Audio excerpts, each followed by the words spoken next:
Stay the fuck out of nigga lane. Hey, don't swear, don't swear, hey, don't swear. Push lane. All right. Here we go. Here we go. No games, just business podcast, episode 27. Fellas, episode 27 for 2023. I'm Darius. I'm here with my cousin Jimmie. What's up, Jimmie? How you feeling? How you living? I'm feeling a little tired, but I ain't complaining. I'm just saying. It's all right, though. It's all right, because we moving forward. This week is another week. The grind continues. I'm ready to run it down, my fellas. I see you got the Knicks on. I see you got the Chiefs colors on. Thank you. Thank you. Nah, nah, nah, nah, Whoa, nah, nah. whoa, Oh, he okay, over there okay. set. Yeah, He you over better there you set rise it up. tripping. Bring it up. But yeah, I'm Nah, feeling nah. good, fellas. I'm feeling good. How you, Don? What's good? Don, what's good, man? I'm good. I can't complain. Cannot complain right now. You know, I'm my player that I want to win a ring. I know Jimmie gonna have a heart attack when I bring his name up. So I'm interested to see what's gonna happen. Heart's in pretty good condition. What's good? What good? What's good, cuz? What's up? Yeah, man. There's been some crazy things going on. I mean, Don, we thought he was over there set tripping with the Chiefs colors. He almost surprised us real quick. You never got to worry about nothing like that. Bro, You know, I Hey, gotta bring out the Duke Nation. We did some Dookie. Carolina boys yesterday. Represent. Um, any updates, fellas? Anything y'all got? Any splash? Splash. Go ahead. nothing besides I hate the Chiefs. You know. Oh, nah, you I think can't. we all knew that, Don. Yeah, I mean, As a matter of fact, Don, just put all AFC teams in that list. Don't matter who they are. They could be the Yo, worst team in the yo, AFC. yo, yeah, I heard Jimmie, it. yo, Home Jimmie. court, I heard it. Hey, am I tripping? Am I tripping? All He right. First he, off, he don't want me. a Huh? regressing Bengals. I can see it, cuz I can see it. A regressing Bengals. I told can see you. it. I Which Oh told nah, regression, you. that y'all? Which regression, y'all? like based off Would you y'all win 11 games, 12 couple games? couple No, games. we won 13. Y'all won 13 games. I can see a regression could Last be year, last 10, year we 10, won 11. 10. Last year we Okay, won yeah. 10. So to regress is pretty easy to happen. It's pretty easy to Yeah, happen. You know what I'm saying? 11 games. Why? That's your Why? question. Why y'all think we can regress just because I'm a Bengals fan? No, no, no, no. Nah, I just think y'all gonna lose some pieces. So I mean, y'all gonna be forced to turn into a true. I mean, y'all You already a pass first offense, but y'all gonna lose Joe Mixon. So you may run okay? it. He ain't doing much. Brother. Y'all may run into the situation where y'all are gonna need some form of a run game. So you may fall into what the Chiefs got right now, and they picked it up towards the end of the year. But we saw, their situation with Clyde Edwards-Helaire, it didn't work out. You may run into what the Buffalo Bills is running into. They don't have no form of run game, so they're always pass heavy. And then y'all gonna lose Jesse Bates. I think that's a big loss for that defense. I mean, you say I got your replacement, but Jesse Bates he's been doing this for years. Um, He's been an All Pro only one time. He I ain't think he I ain't been think y'all doing gonna nothing. keep Eli Apple. I mean, he has We no not. other choice but to We not. stay there. That's We that's not his keeping that's his him. bread and butter, man. See, I love that because it's about who you're playing with and who you're playing against, and I'll talk about who y'all gonna be playing against. The Browns, you're not Hound Deshaun. I am, and with those numbers, we all should be Bro, because he needs some. He has something to prove, and Miles Garrett's over there still. Lamar that still should might not have say, been the and first thing you brought up. hopefully, 'cause you know me, I heard us shitting on the Browns last a couple days ago, so I had to just bring that up first. Even though Lamar is more of a factor, and Mike Tomlin is always a factor. So let's see. Mike I Tomlin want, definitely he I want coming. both of y'all to know y'all smoking crack. I'm not worried about no Steelers. Damn sure not worried about no Browns. Browns got to at least make it to the playoffs before I worry about them. And the Ravens might not even have Lamar. And our division got one of the easiest schedules this year. So, hey, I've really been like looking at that. I think anyone can come into that. The Ravens built that roster so well that I think even if they get a young quarterback, that young quarterback could step right in and be a factor for them.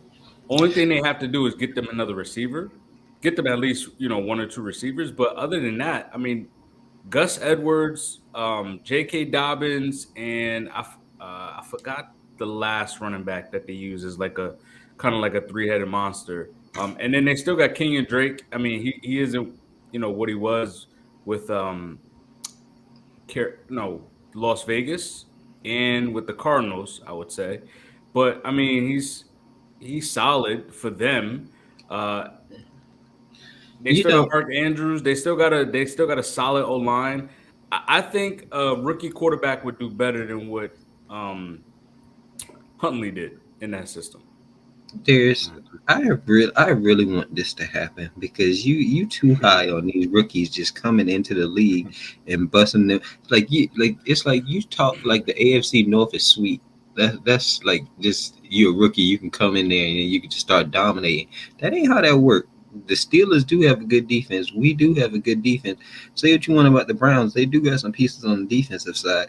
Like I'm not all here for that Ravens. Oh, just it's a plug and play situation. It ain't because we saw with Tyler Huntley, it was not no plug and play. And I know you said a young prospect, but nah, it's Bryce Young gonna get folded up out there. See, CJ I don't Stroud think Bryce had Young would be a good fit for them. okay. You CJ say Stroud, CJ CJ Stroud. Stroud would be a better fit. I think CJ Stroud is low key the best quarterback in this class. And I don't know, it may just be because what he did during the combine, but I don't know. Anthony Richardson for me is kind of like Yeah, he's you boosting up definitely his going up a combine. yeah he's boosting up his stats right now. I mean Malik Willis, I could just tell like that wasn't it, right? And I'm glad we didn't jump up and get Desmond Ridder in the first round. Why it seemed like y'all two got like personal agendas for teams in my division? Like Jimmy want the Browns to be good. You seem like you want the Ravens to be good. Like No, I think what I've noticed with you is that you don't respect coaching. Like oh, you don't respect player development. when have I not You said anything you not positive you about Mike Tomlin? yeah, Greatness. but you don't respect Look who he the trying to player. praise. Look who he trying to praise. He trying to praise Kevin Stefanski. What am I supposed to do with that? So you think Kenny Pickett is gonna have a better career than let's say just CJ Stroud or Bryce Po- Young? Possibly yes. Like the thing about it is like we don't know what these guys are going to look like. I can only go off of what I've actually seen. Kenny Pickett is a decent quarterback. He's like that Derek Carr type of level. We don't know how Bryce Young height and weight is going to affect him. We don't know if CJ Stroud is actually going to pan out. Like it's not like hitting on quarterbacks is a guarantee. We see it every year that these first round quarterbacks just okay, for instance, the year Josh Allen and Lamar came out, they took Josh Rosen, they took Baker over Josh Allen and Lamar Jackson. And He look was the how high, he and was look the how Heisman stupid. Trophy. In I college, know. Baker was nice. Okay, and that's what I'm saying. Look how I look now. You would never take neither one of them over Josh Allen or Lamar Jackson. So it's not like you just hitting on quarterbacks left and right. Last year, who It would have was a thought Brock Purdy would have been a good quarterback? And he is Mr. Irrelevant. First off, that's a great situation he's going into. Typically, these guys at the top aren't going into a good situation, but the ability gap was big. Even when it comes to Lamar and Josh, we didn't know their arms. Even now, we still question. Well, I still question. A lot of people still question Lamar's arm. Josh just became this. He wasn't what he is now when he first came into the league, but his situation also got better, which allowed for these guys to be better. Baker, the Browns is the situation he went into without Nick Chubb. Well, and Garrett, I believe if I'm not mistaken. Garrett was there. But anywho, Nick Chubb was banged up at the time, I believe. But then Josh Rosen, the Cardinals are still in shambles. So the situation really matters. Coaching matters, which helps the situation. Yeah. All of them had good situations, bro. Like the Browns, when the Oh, Browns wasn't, bro. I'm not I saying the just Browns was broke good down. like that. Didn't I just break down the Browns like Stop the four cap. episodes I'm ago? just saying the Browns made the playoffs with Baker when they had Miles Garrett. The Browns had an ass of weapons and an ass of talent on that team.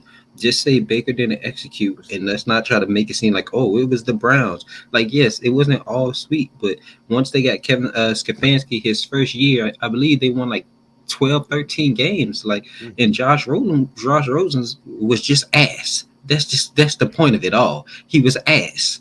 So that's what I'm saying. Is hitting on a quarterback is not as easy as people make it seem. And that's why I'm just like, let's hold up on Bryce Young. Let's hold up on CJ Stroud. Like, let's see first because, like we've seen, it ain't that easy to draft a quarterback. Hell, you don't think the Dolphins would want Justin Herbert right now if they didn't fall for Tua? I don't think that's the. I think coaching. I think coaching matters because we see what Tua did with the Dolphins. Um, we've seen we've seen what Patrick Mahomes has done with Andy Reid. Who knows? Because they said, well, the Bears missed out on Patrick Mahomes. Well, who knows if his development would have been the same? He would have been Patrick Mahomes. Wish. He would have been putting up numbers, but who knows if he would have been the 5,000 yard passer, twice already? Who He knows? wouldn't. Exactly. We don't Coaching. know if he would have been the 50 touchdown guy with the Bears. So Mhm. it's all about a lot of it. It is talent, but it also is about player development as well. And I think the Ravens are good enough for a young quarterback to be plugged in there and to play well under that organization. But let's get it started, fellas. Before we get Ja started, though, like Morant. before we Yep, go get ahead, started, Don. though, like, subscribe, comment, leave 5 stars on Apple, Spotify. I believe that's it. Yes, but let's get to that jaw. That boy done changed since he went to Memphis. Yes, sir. Yes, sir. We appreciate that, Don. Ja Morant. Ja Morant. So, a lot of stuff has been going around about Ja. Um, he had a situation with the 17-year-old kid, allegedly, uh, putting hands on him, flashing weapons. Allegedly, there was a situation in, I forgot what, I think Indiana Pacers. Pacers, Hmm. with their security as well and his entourage. We've seen John Morant, you know, go on Twitter and say he's not going to leave his boys and they're not to be played with. Um, we've seen John Morant just recently come out with a video holding a firearm, allegedly, right? Well, that was factual because we all saw it, but everything else is alleged. So I would say that, I mean, when you get into a situation where you're the breadwinner, um, you gotta change your lifestyle, man. You gotta change your lifestyle because this not only at this point affects you, but this also affects your brand, your family, right? What you just gotta didn't Nike just drop Kyrie and pick up John Morant for a shoe deal? Hmm. Look what you're doing, Yeah. brother. You're losing your the potential, the route that you were going, because I think he's going to change. Obviously, he had to come out with the apology, but it shouldn't even been brought there. You shouldn't even had to have come out with that apology because you shouldn't be putting yourselves in these situations. If you want to hang out with the guys, if you know these guys are like that, right? You don't bring them to your job. If I'm gonna hang out with you, we do what we do after the fact, but we're not gonna be doing this here. This is not what we do. What I have to do daily to provide for everyone in this situation. Everyone poo-poos LeBron at the end of the day. We saw what LeBron did for his whole team. He made them into successful businessmen, entrepreneurs, millionaires. That's what you do for your friends and your family when you get into that situation.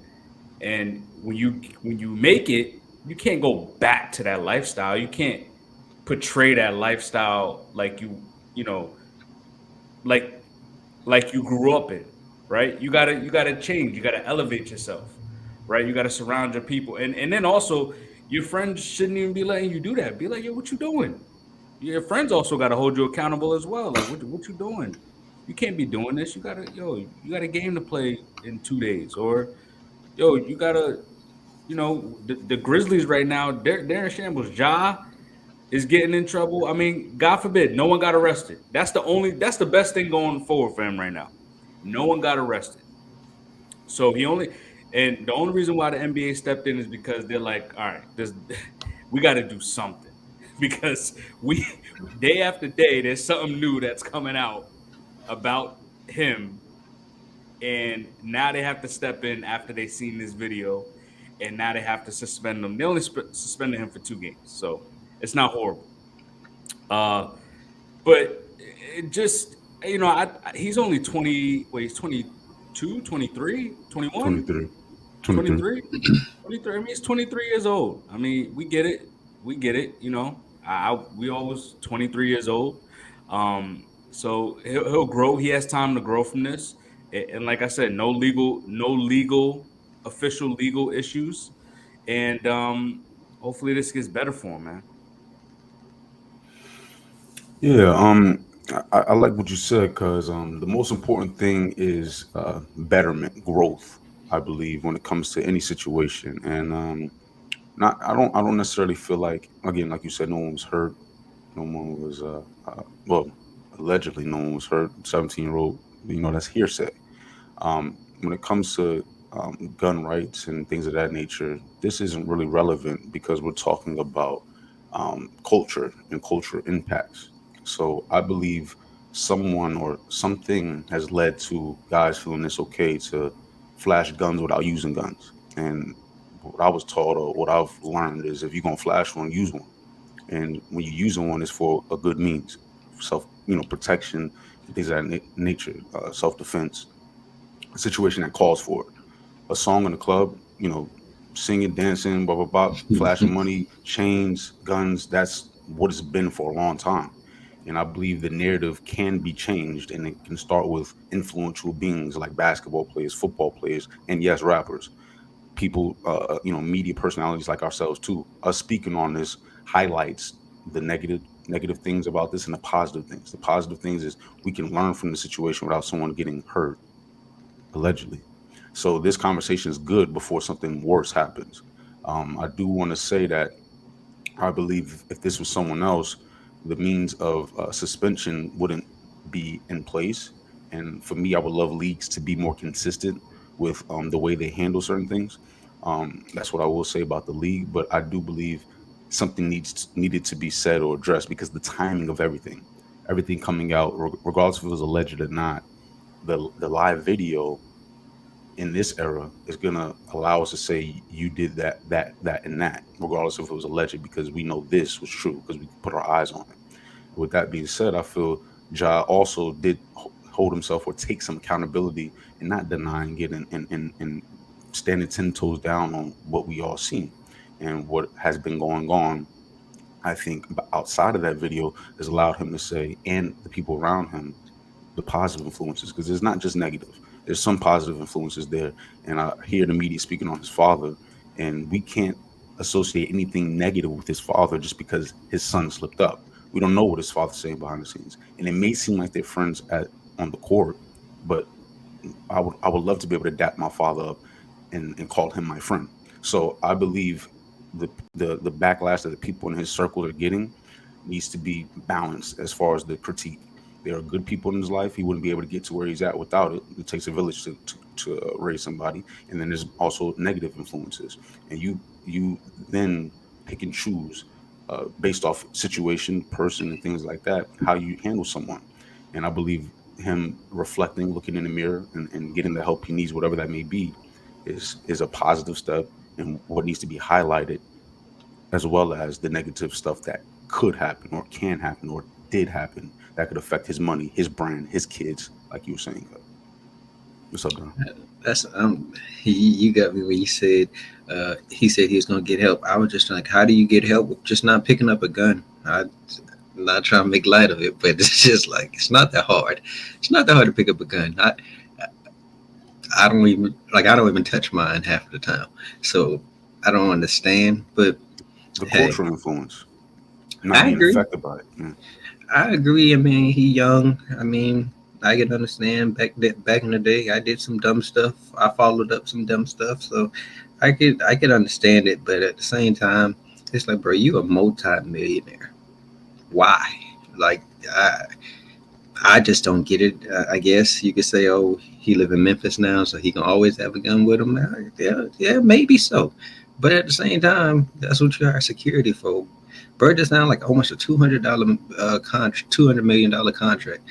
You ain't even got to do this type of stuff no more, bro. Like, I just think about like, okay, you're supposed to be a role model, so then the kids are gonna be seeing this. Then you might get dropped from Nike. Just you're gonna start losing money, start losing endorsements, all for what? To act like you're a gangster? Like, all right, cool. If that's how y'all wanna, is that if that's how y'all feel, I just feel like it's not worth it. I also feel like I seen DeMarcus Cousins say this is what happened when you don't have vets in the locker room. And I couldn't agree with it more because I can't name one vet on that team. Them boys just be giving it up. However, got Dylan Brooks talking mess about Draymond, and I get it. Draymond ain't everybody cup of tea. But I mean, it's time and time again. These Grizzlies always getting into something, and it seems like the Memphis front office does not do anything. They just sit there and just watch. And then you got your star player. This is third incident. The Pacers situation, this mall situation, now the Instagram situation is like after the first situation, and it didn't even seem like they even did anything for the Pacers when they said, "Oh, we did an internal investigation," and then Ja came out and said, "Nah, it was false." But then you got people from Pacers saying they seen red beam shining at them. Come on, man! Like, what we doing? I just feel like you just messing up a good thing for yourself. I'm not putting it on. I can't put it on his friends. I can't put it on anybody. It's at the end of the day, Ja his own man. He got to stand on his principles and how he want to live. So all I can tell him is better tighten up. That's all I can say. Yeah, and I think in his apology statement, he said, "I have to better myself." So it sounds like he is taking, full responsibility for it, which, like you said, Don, he definitely should. Um, and yeah, this also goes, like you said, to veteran leadership. This this uh, this Grizzlies team is very young, um, and I think this is going to affect them, for the remainder of the year. And when playoff time comes, we'll see it, uh, and we'll have to see what they can do going forward because they can't be moving like this. He definitely can't be moving like this. When you don't have veterans in the room, going through something matters more. It hits different, and veterans are veterans because they're experiencing what they've been through. So I believe this young team going through something helps them get to the veteran title sooner. And I believe adversity through the season helps for the end goal to be much more sweeter and much more attainable if you have the chemistry, the leadership in the front staff, the coaching front, and the leaders on that team. Just because you're not a veteran doesn't mean you're not a leader. So I believe the leaders that are on that squad, and Steven Adams is a veteran, I believe he's seen enough to be able to galvanize troops. I hope Ja is the leader that I believe him to be. Even I mean, think about it. Face of the league. We're having this conversation partially. He's suspended partially because he's the face of the league. So he has some galvanizing within him. He's box office. That's a quality that you can hang your hat on. Let's make sure that quality, the quality that he's shown, continues in the forward, upward progression. That's what we're speaking on here. But he does have the leadership to galvanize a team without a co-star, a true co-star. If we're talking about like the X's and O's of the game and in the end of the season, he's shown he can do a lot with, let's say, a little bit. His roster, you can argue, is similar to Luca's last year, and he got hurt against those same Warriors, and they were doing great against them. He can push through, but this adversity has to come out on some positive junk on the other side, not negative. You said you said they have leaders. You think Ja listening to Steven Adams? You think any of them young boys listening to Steven Adams? Yeah, I was thinking the same thing. Yeah, like, and Not when I say Steve. leadership, I'm not talking about don't do this in the locker room. I'm talking about leadership even on the court because you start talking about what it'll look like at the end of the season as far as playoffs and stuff. And I believe Steven Adams can help refocus like the task at hand, leadership in that sense. I don't look at Steven Adams like that, bro. Like he a good Lead little by role example. player. There's a lot Yeah, of different ways to lead. yeah, but okay. But like when I look at like veteran leaderships, especially culturally as well, I think of like Andre Iguodala, Udonis Haslam, um, you Somebody's gonna know, get in your face and tell yeah. you So like, you and they're messing gonna up. they're gonna tell you the real, and a lot of these guys have Because but seen. Because been real in quick, those type of situations. Darius, if Ja was on Miami Heat, you think this stuff going down? It's not about it going down. It's about it being corrected. No, Again, but I'm saying he's his own it's individual. all about what's around you, the structure. If you got leadership around you, Ja ain't gonna be doing this. Pat Riley ain't going for that. Eric Spoelstra, Jimmy Butler, Udonis ain't going for that. Yeah, I don't agree. Your settings can help mold you, yes, but your decision making is on you. So if he did elect to do this, what I'm focused on is the end goal, and the end goal is for growth to be had.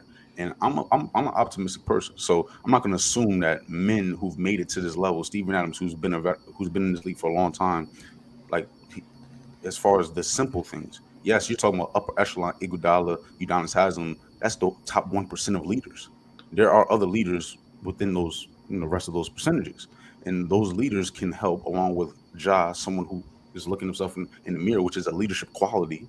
So I think we need to look at the positive more than the negative when it comes to leadership and how you can lead. Mm.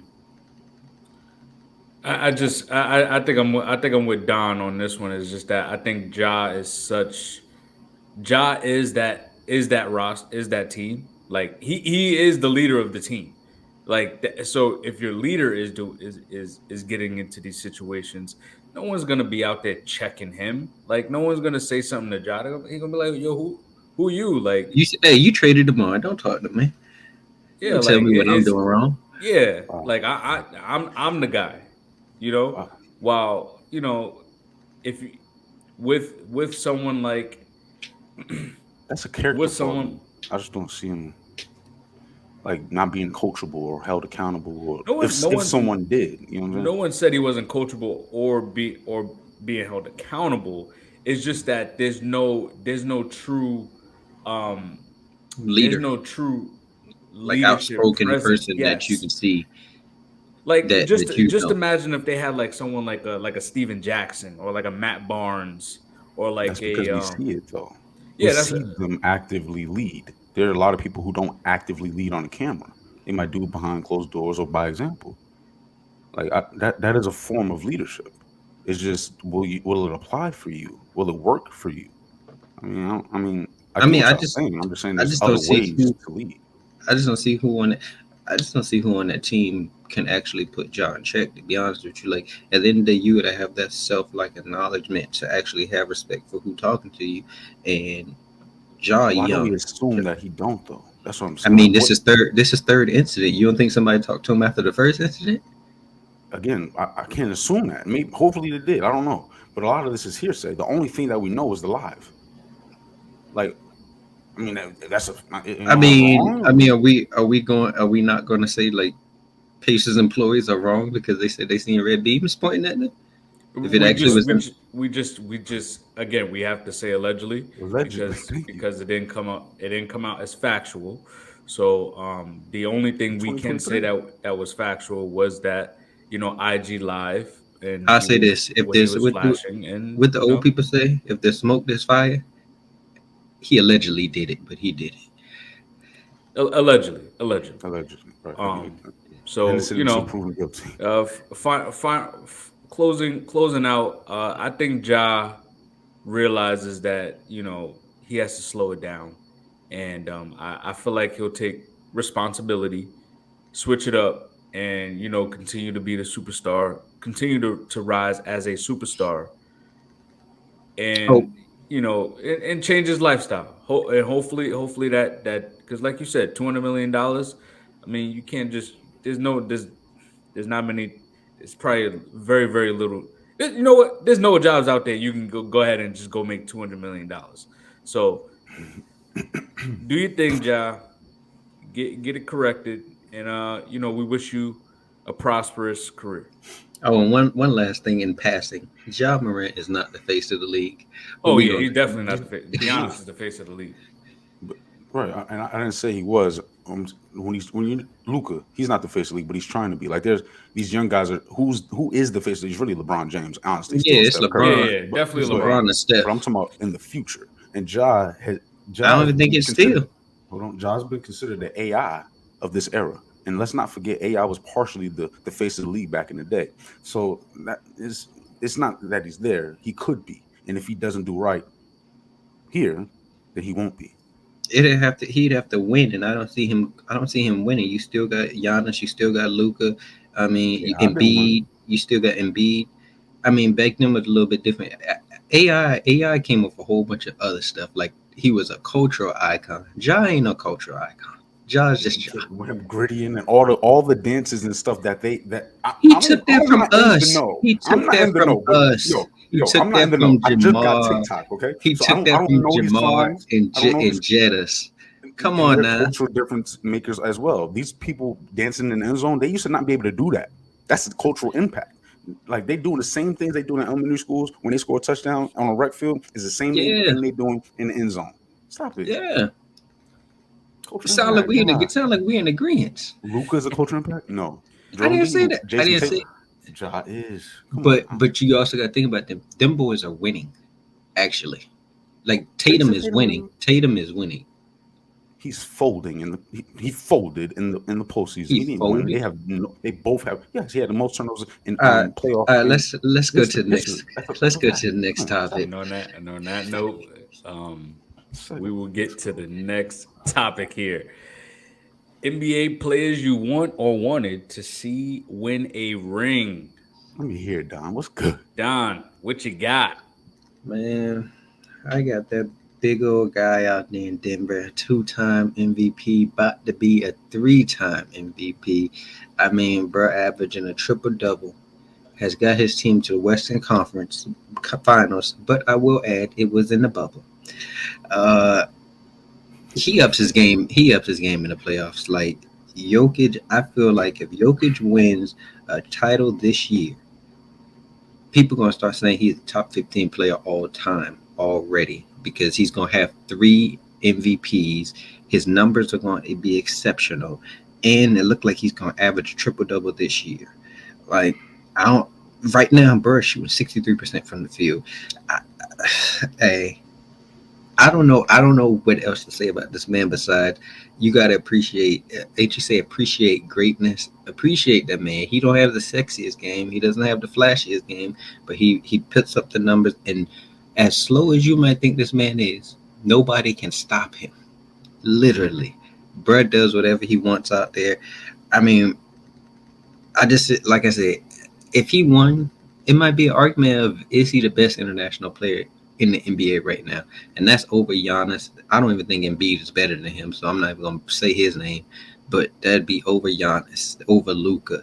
Like, I just want to see him win, so people like Jimmie can be like, he can't poo-poo him no more. Jimmie poo-poos him I because poo-poo his he says defense. defense. But honestly, I mean, when we're looking at the Joker, I mean, you could arguably say, I mean, his trajectory is he's going to be one of like the best big men of all time. He might be the He might best he might Caucasian that Jimmie was saying the other day. yeah. Over Larry? Stop it. You were just He's a saying top 10 Luka. of all time You just already. said He's a Luka top the 10 other center. day. Jimmy, this Yeah, man is a Luka, big okay. averaging a triple double. He He's could about to be 3-time MVP.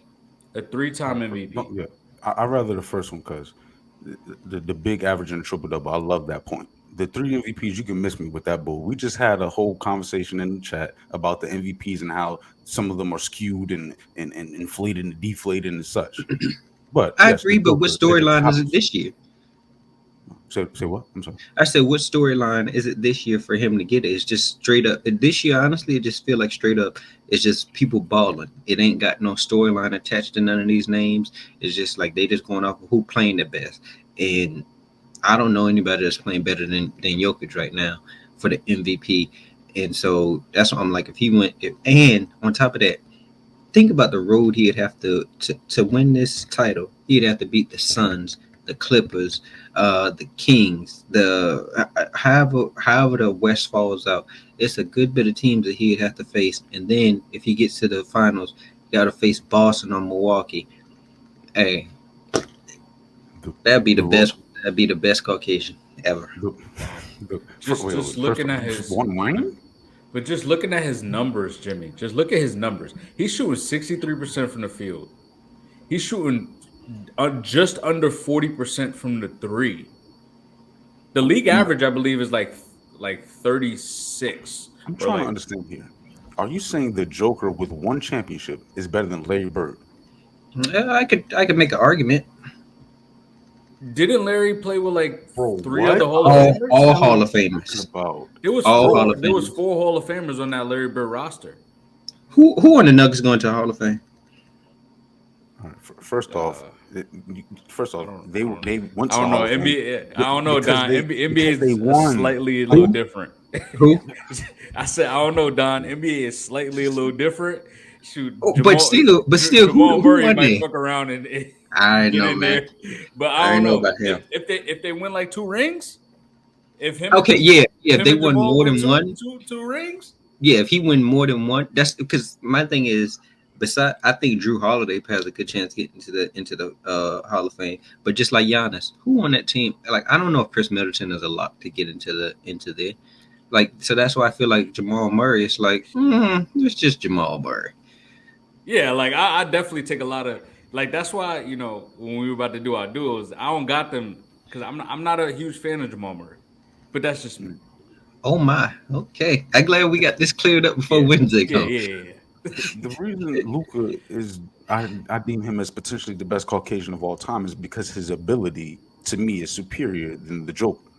He hasn't So done half of the stuff that the Joker I'm has not talking done. about accomplishment. I'm talking about ability.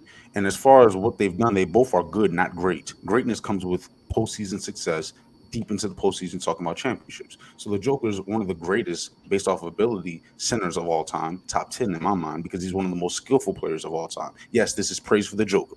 I do praise the Joker. His defense is buns. That's why a lot of times, like Dwight and his prime, I'm gonna take Dwight. I'm sorry. And you talking about transitioning and translating into other eras. The Joker's game doesn't do that. This era allows for his numbers to be what you were speaking on. Because as far as the spacing, he would affect it in every era because he's at the center position. That's the biggest perk or pro for the Joker. For all that good and fine and dandy, the Joker's still better than Luca. And if he wins this MVP, he will be the best Caucasian. Like I hear you with that Larry stuff. Oh, I say this. That's crazy. It'll be an argument. It'll be an argument. I ain't gonna just put him over Larry just yet. But I'm not here with that Luca stuff. Luca has done nothing, literally nothing. They both have Uh, it. You're right. at least he has 2 MVPs. But again, the MVPs you can miss me with those.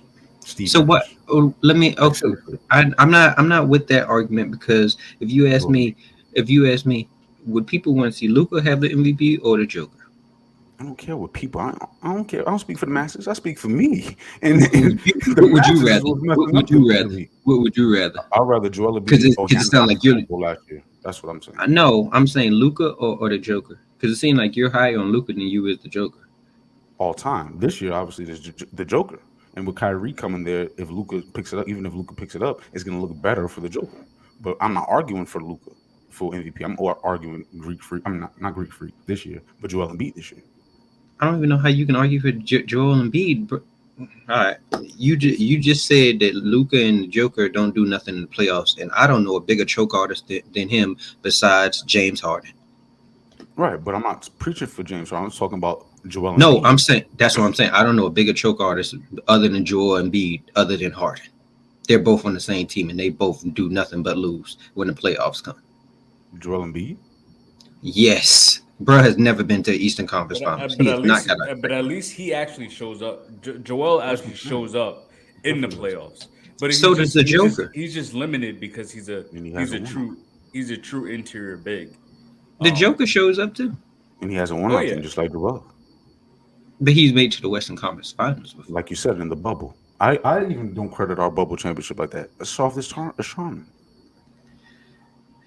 And just to keep in mind, Jimmy, the Joker is 12th in his defensive rating in the NBA.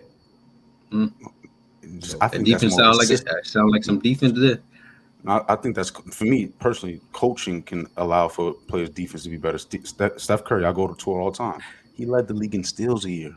He's not an Jimmy, elite it's defender. defense. It's I'm just- defense. let me speak. And when I compare him to all-time great centers, his defense don't even sniff it. It don't even touch it. David, Dwight, Hakeem, Dikembe, Ben But they're Wallace. but those Stop were playing. true. I'm gonna keep But those are true defenders. Like they And were they offensive. wasn't the offensive player Yeah, that they he was. wasn't the offensive player he was. I just named David, Hakeem. I could go Tim Duncan. I go Dwight Howard again. Like these are guys who are two-way guys who can affect the game on both ends. Joel Embiid as well. Joel Embiid is not a better Dwight offensive player Shaq. than Jokic. Neither Wait, was Shaq. Joel Embiid's not a better offensive. I could argue that Joel Embiid's Shaq was more clearly a better dominant. offensive player than the Joker. And No, Shaq he's is a not. better offensive He's player not than even. the He's Joker not as a well. better. Joel is not a better passer than the Joker. What do you That's mean? the only. There's certain things. Scoring that is about the same. Hold on. Well, first off, no. But there's certain things that the No, Joker Joker's can't can do stretch the that floor. Joel can. There isn't the only thing that the Joker can do that Joel can't is pass, playmake. What can Joel do that the Joker can't do? First off, athletic ability, rebounding based off athletic ability. Rebounding? Athletic What? ability? First off, if What? Kevin Love and the Joker are very similar with their rebounding. They have to be in position. Joel Embiid, even if he's out of position, Giannis Antetokounmpo, even if they're out of position, they can still get the board because of their athletic ability goes to a different degree. You can't speed up Joel Embiid, you can't speed up the Joker, but Joel Embiid can speed or power by you. Something that the Joker can't just tap into because athletic ability isn't that of David Robinson, Joel, or Dwight or Hakeem.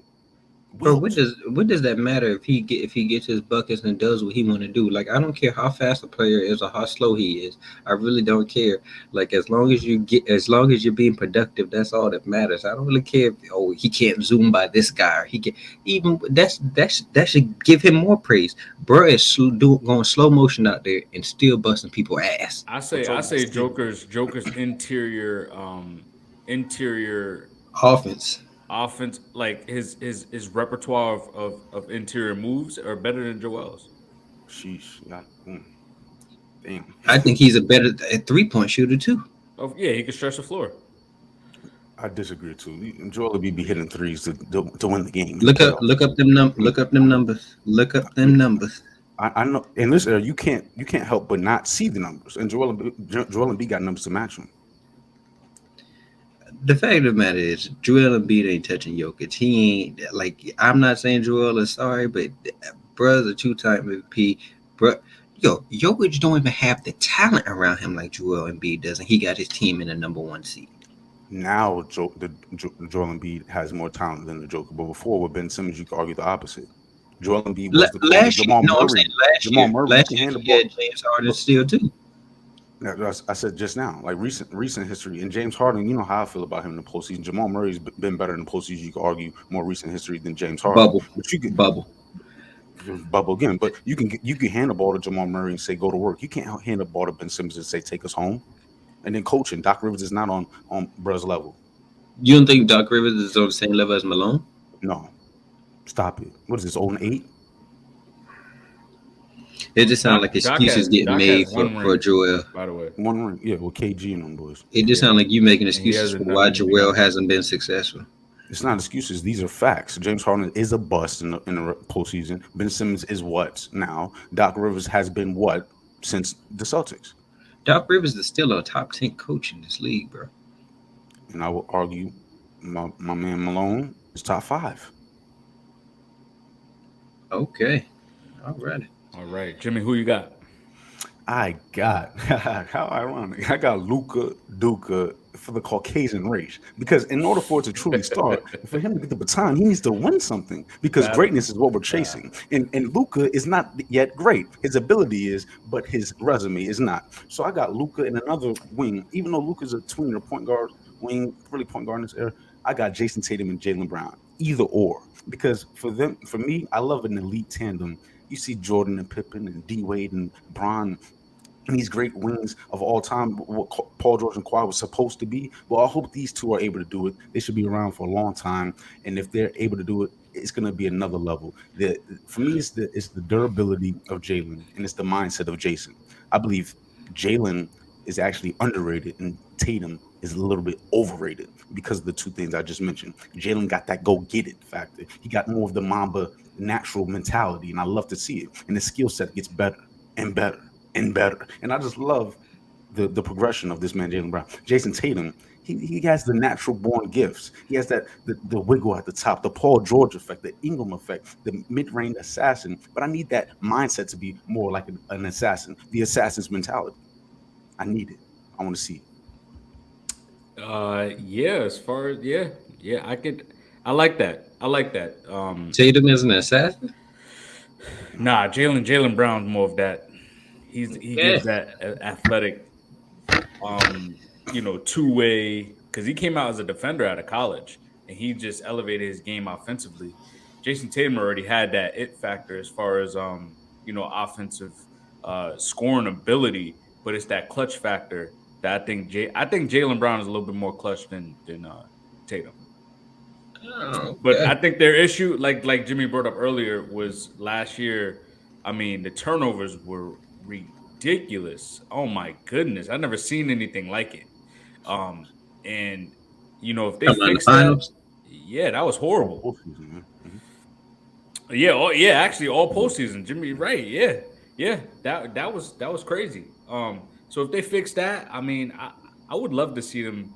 You know, I would hate to see Boston win the championships, but whatever. I'm a Houston Rockets fan, so it really doesn't matter anyway. I have no love hate to Boston, but I would love to see them two as a tandem before they eventually break this up to win at least two, and They break what that'll up? Jalen Brown and Tatum. Why would they get broken up? Eventually, I mean, they're not gonna play with each other for their whole careers. I mean, how old are they now? 25. 26, 25, somewhere around there. Why wouldn't they get? I mean, if they both getting paid, why wouldn't you keep both of them? You I don't got two know. All Stars. It's the NBA, man. They might change their mind. Might want to create a different path for their legacy to Yeah, grow. you got players recruiting players. This a different league. I mean, it's possible, but It was good. Don, Fellas. You got anything on that? nah, man. Hey, do what y'all do, man. Do what y'all do. Man, oh man, I man. I can't go back and forth on everything that I didn't like what I heard. So that's why I just like y'all do what y'all do, man. Hey man, yo. I love it, man. Y'all pick current players. I like it. We hope these guys win some rings, but I gotta throw it back. That's why I got the Knicks hat on today. I gotta put some respect on my guy's name. Because the disrespect for him is just ridiculous in this league. He wants this. Who are you about to say? Because I'm trying to think who on the Knicks needs a championship. And the only one I could say is Derrick Rose. That's the only one on the Knicks. We going with Carmelo Anthony, baby. Come on, man. I wish Melo won a ring. Yeah, Won I a got. ring. Hey, he make me sweat too, bro. Won a ring in his career, man. What's going on here, man? What's going on here? The question was, who did you want to see win a ring? Jimmie, didn't he just tell me that he didn't want to see Melo on the Suns? Yo, he just said current players. He ain't even on the roster. No. It wasn't Lord specified have mercy. as current players. It was who you wanted to see win a ring. And during his career, I wanted to see Melo win a ring. Yeah, there's Let me go to the messages because this thing says, "Who would you like to see win a ring?" Yes. And But hey, when I made the question, it was more so of right now that's in the league. Oh my, /wanted. Oh my goodness. well, guess what? Hey, Guess and what? You see it down there, right? The part that still got me. The part that still got me is I asked this man about Melo last week being on the Suns, and he didn't want him on there to get a ring. He said, "What is a ring going to do for him?" I said now he want him to get a ring. I said, what are we doing here? I wanted to see Melo win a ring, man, because the respect wasn't given to him. I looked up the best players of all time to not win a ring, and Melo was never on the list, and they made 25 players over Melo. I can name something that's better than Melo. They put T-Mac is my guy, and they put T-Mac over Melo. I would say T-Mac's better than Melo. Yes. Offensively? Yeah. Career, no, but yes, definitely. Yes. Orlando Magic T-Mac? Yes. You're right. Career, no.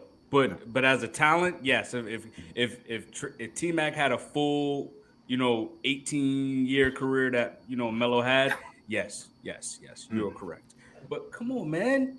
Put some respect on Melo's name. This man done led the Syracuse as a freshman to a national title as a freshman. 10-time All-Star, 6-time All-NBA.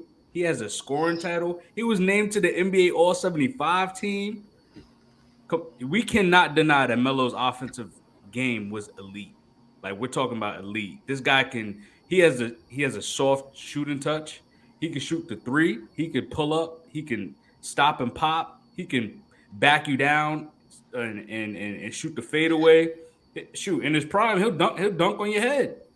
He could shoot the mid range too. There was nothing offensively Melo couldn't do. It was just defensively he was he didn't have it. But that wasn't his game. I mean, in his first 9 years, he led the Nuggets to the playoffs. And for some odd reason, they always, I mean, I think they lost to the Lakers twice. They lost to the Spurs.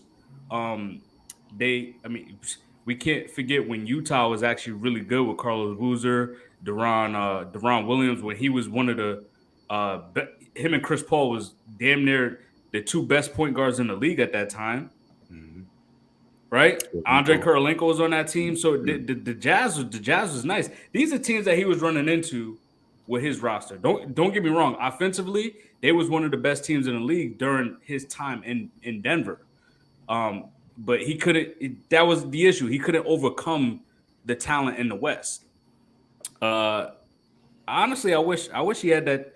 I wish he didn't go to the Knicks and go play with Stoudemire, man.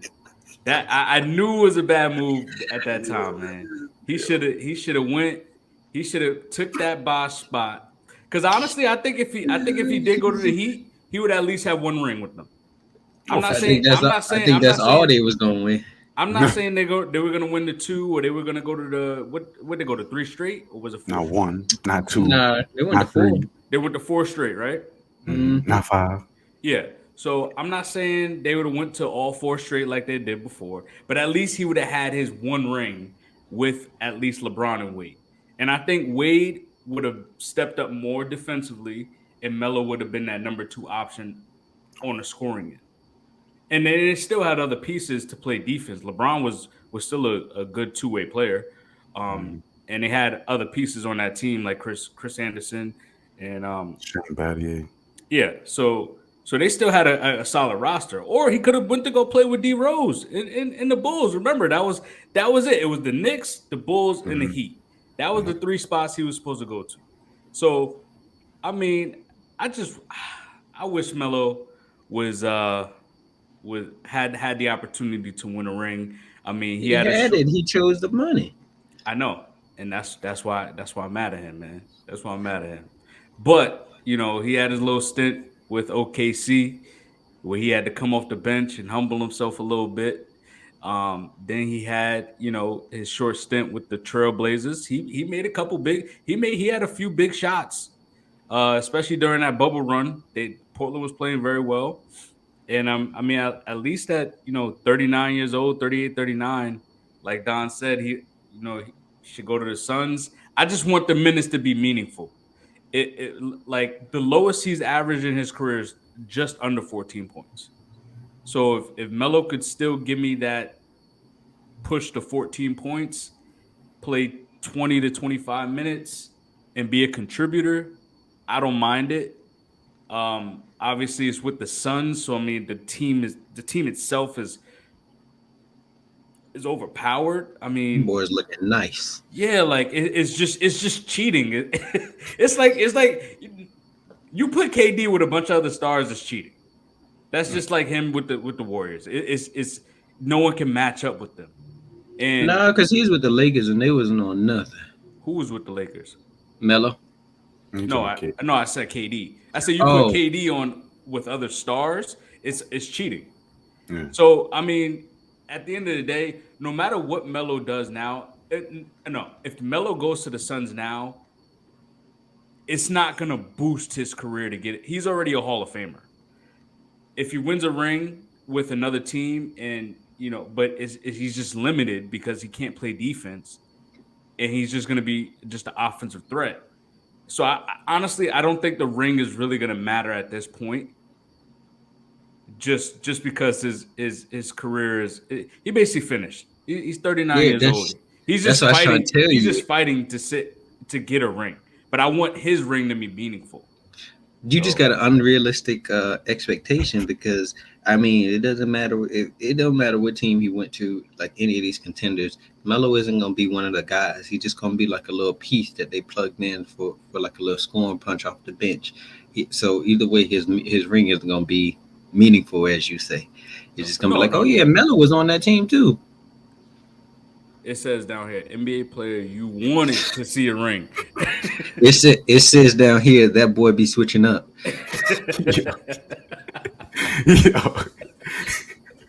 Cause Oh man. I like that one. When you speaking on the have not having it as far as defensively for Carmelo, I feel like everybody can have it. I feel like defense is an effort based thing, and I seen him elevate his effort against those Lakers in I believe '09 or 0 and or 10 2010 against those Lakers in the Western Conference Finals when they had Chauncey Billups. He was going back and forth with that being Kobe Bryant. Wasn't able to outdo them, but they did their thing. And he was battling defensively in that post. He was battling on both ends, and I love to see. And that was probably the peak for me when it comes to Carmelo Anthony. Yeah. I ain't got nothing because I don't think it's gonna. I said this last week and bruh poo pooed me, so I ain't got nothing to say today. Well, because no one really gives Melo his flowers except the NBA current players. Uh, I want to highlight Melo and thank you for your successful career, man. Yo, Darius, you surprised me because you missed the Houston. I thought you was gonna go with James Harden or Chris Paul, one of them guys that touch Houston. I want to see Chris Paul win a ring, but He will this I don't year. know. I don't know. I just feel like I don't know. I just feel like Melo is truly disrespected, especially out of his class. Like I hear more people talk about Chris Bosh, and that's because he was on. That's because they bring up the Heat and Chris Bosh. It goes like LeBron, Wade, and Bosh. So you have to bring up Bosh in that situation. But Yeah. Bosh is brought up more than Melo is given his flowers. Bosh had a better career than him. Not necessarily. His willingness to sacrifice was the difference. Mm. Bosh's numbers probably would have been a lot better if he didn't Yeah, sacrifice. he was putting up numbers in Toronto. Nah, but he wasn't the defensive player. He wasn't in with Miami. Yes, he was in Toronto. He So wasn't about. that's why we give Bosh his flowers. And Bosh had that what was it, a blood clot? He Mm-hmm. to force him to not be able to play anymore. So he could have had a long career as well. Now I like Chris Bosh too, but yeah. So let's get into this next topic here. The Golden State Warriors, is their championship window closing? I love to speak on a dynasty, man. It makes me smile. I love greatness. I love, checking it off when it comes to giving greatness flowers. Don, take note. Now, as far as this roster is built for success, man. You talking Yo, about Jimmy. Jordan? Yo, Jimmy. I don't mean to interrupt you. I don't mean to interrupt you, but you took the shot there. So yo, Jimmy, your problem is you like to reflect on greatness, but you sit here and that's all you reflect on. If they did something 10 years ago, I don't care about what they did 10 years ago. What they doing for me now? Who? 10 years ago, who? Patriots. What? 10? Whatever years ago it was. 5? That's recent history. Okay. Whatever it was, that's what you do. You say greatness and then you just go back to when they was great. I don't care about when they was great. What they doing for me now? See, and the thing with these Warriors, they've reached the pinnacle. A lot of these teams are chasing greatness, but with a team that has already reached it, the level and standard has been set. So they want to taste it again. And sometimes in that, you'll see like this season, their defense is they don't have the same passion and intensity and reason behind getting up in the morning. And sometimes greatness can be inconsistent after you reach it because you get bored in the midst of the regular season, a long 82 game season. And I believe that's what we see with these Warriors. But let's not get it twisted because these Warriors are built for success and they're doing a great job. Myers, hell of a job. You could potentially win GM every year the way you're GM of the year every year the way you're making moves. You got James Wiseman out there. Kaminga's developing beautifully. Green's gonna be gone to save some money. Poole, he can create for himself and others. It seems like he's starting to find himself again. And he alluded to Michael Jordan and Steve Kerr giving an example of Michael Jordan going to the mid post and eating later in his career. I can see Clay being able to eat out the post later in his career. 6'6", 6'7", has the size to do it. He can shoot, has the shooter's touch. And with Curry, the spacing is going to be there to do it. Curry, his game is everlasting. You're talking about someone who's changed the game. The way he's changed the game is it's on another level because the spacing he allows. He can be a spot shooter forever. He can be Ray Allen later in his career and win a championship, get his seventh, maybe get his sixth, maybe his eighth if they build this correctly. Jordan Poole and his stock, the height of his stock is going to be, and Wiggins is going to be what causes this Warriors team to win again and continue to allow this dynasty to expand. Wiggins is truly the key.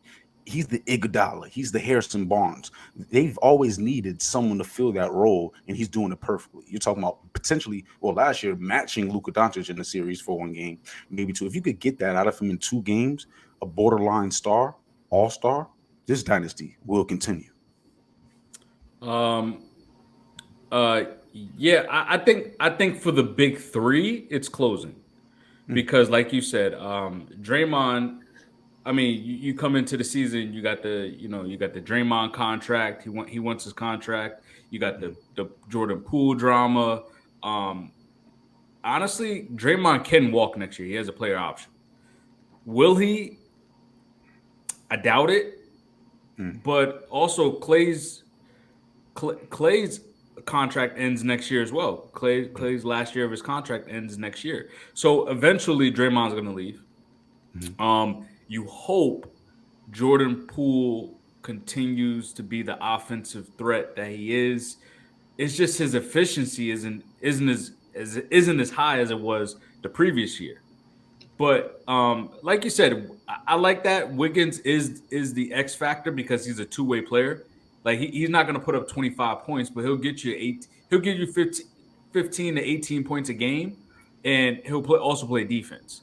And that's your solid defender, wing defender right there that can also shoot the ball from time to time. And athletically, he can attack the rim as well.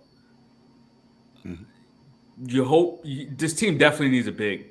They definitely need a big. I would say Steph's game, like you said, it's never gonna diminish because he could just shoot the ball. And I mean, I don't know. Maybe Clay stays at a cheaper price, and you keep this Splash Bros going, and then you build the team around them with younger talent. And you hope that you understand that Steph isn't going to be able to play 82 games every year. No player is playing 82 games anymore. But if you can get like 65 games out of Steph, have a younger roster around him, you're right. Steph could win more championships. It's just in the Western Conference. The deadly thing about this team is that they can shoot.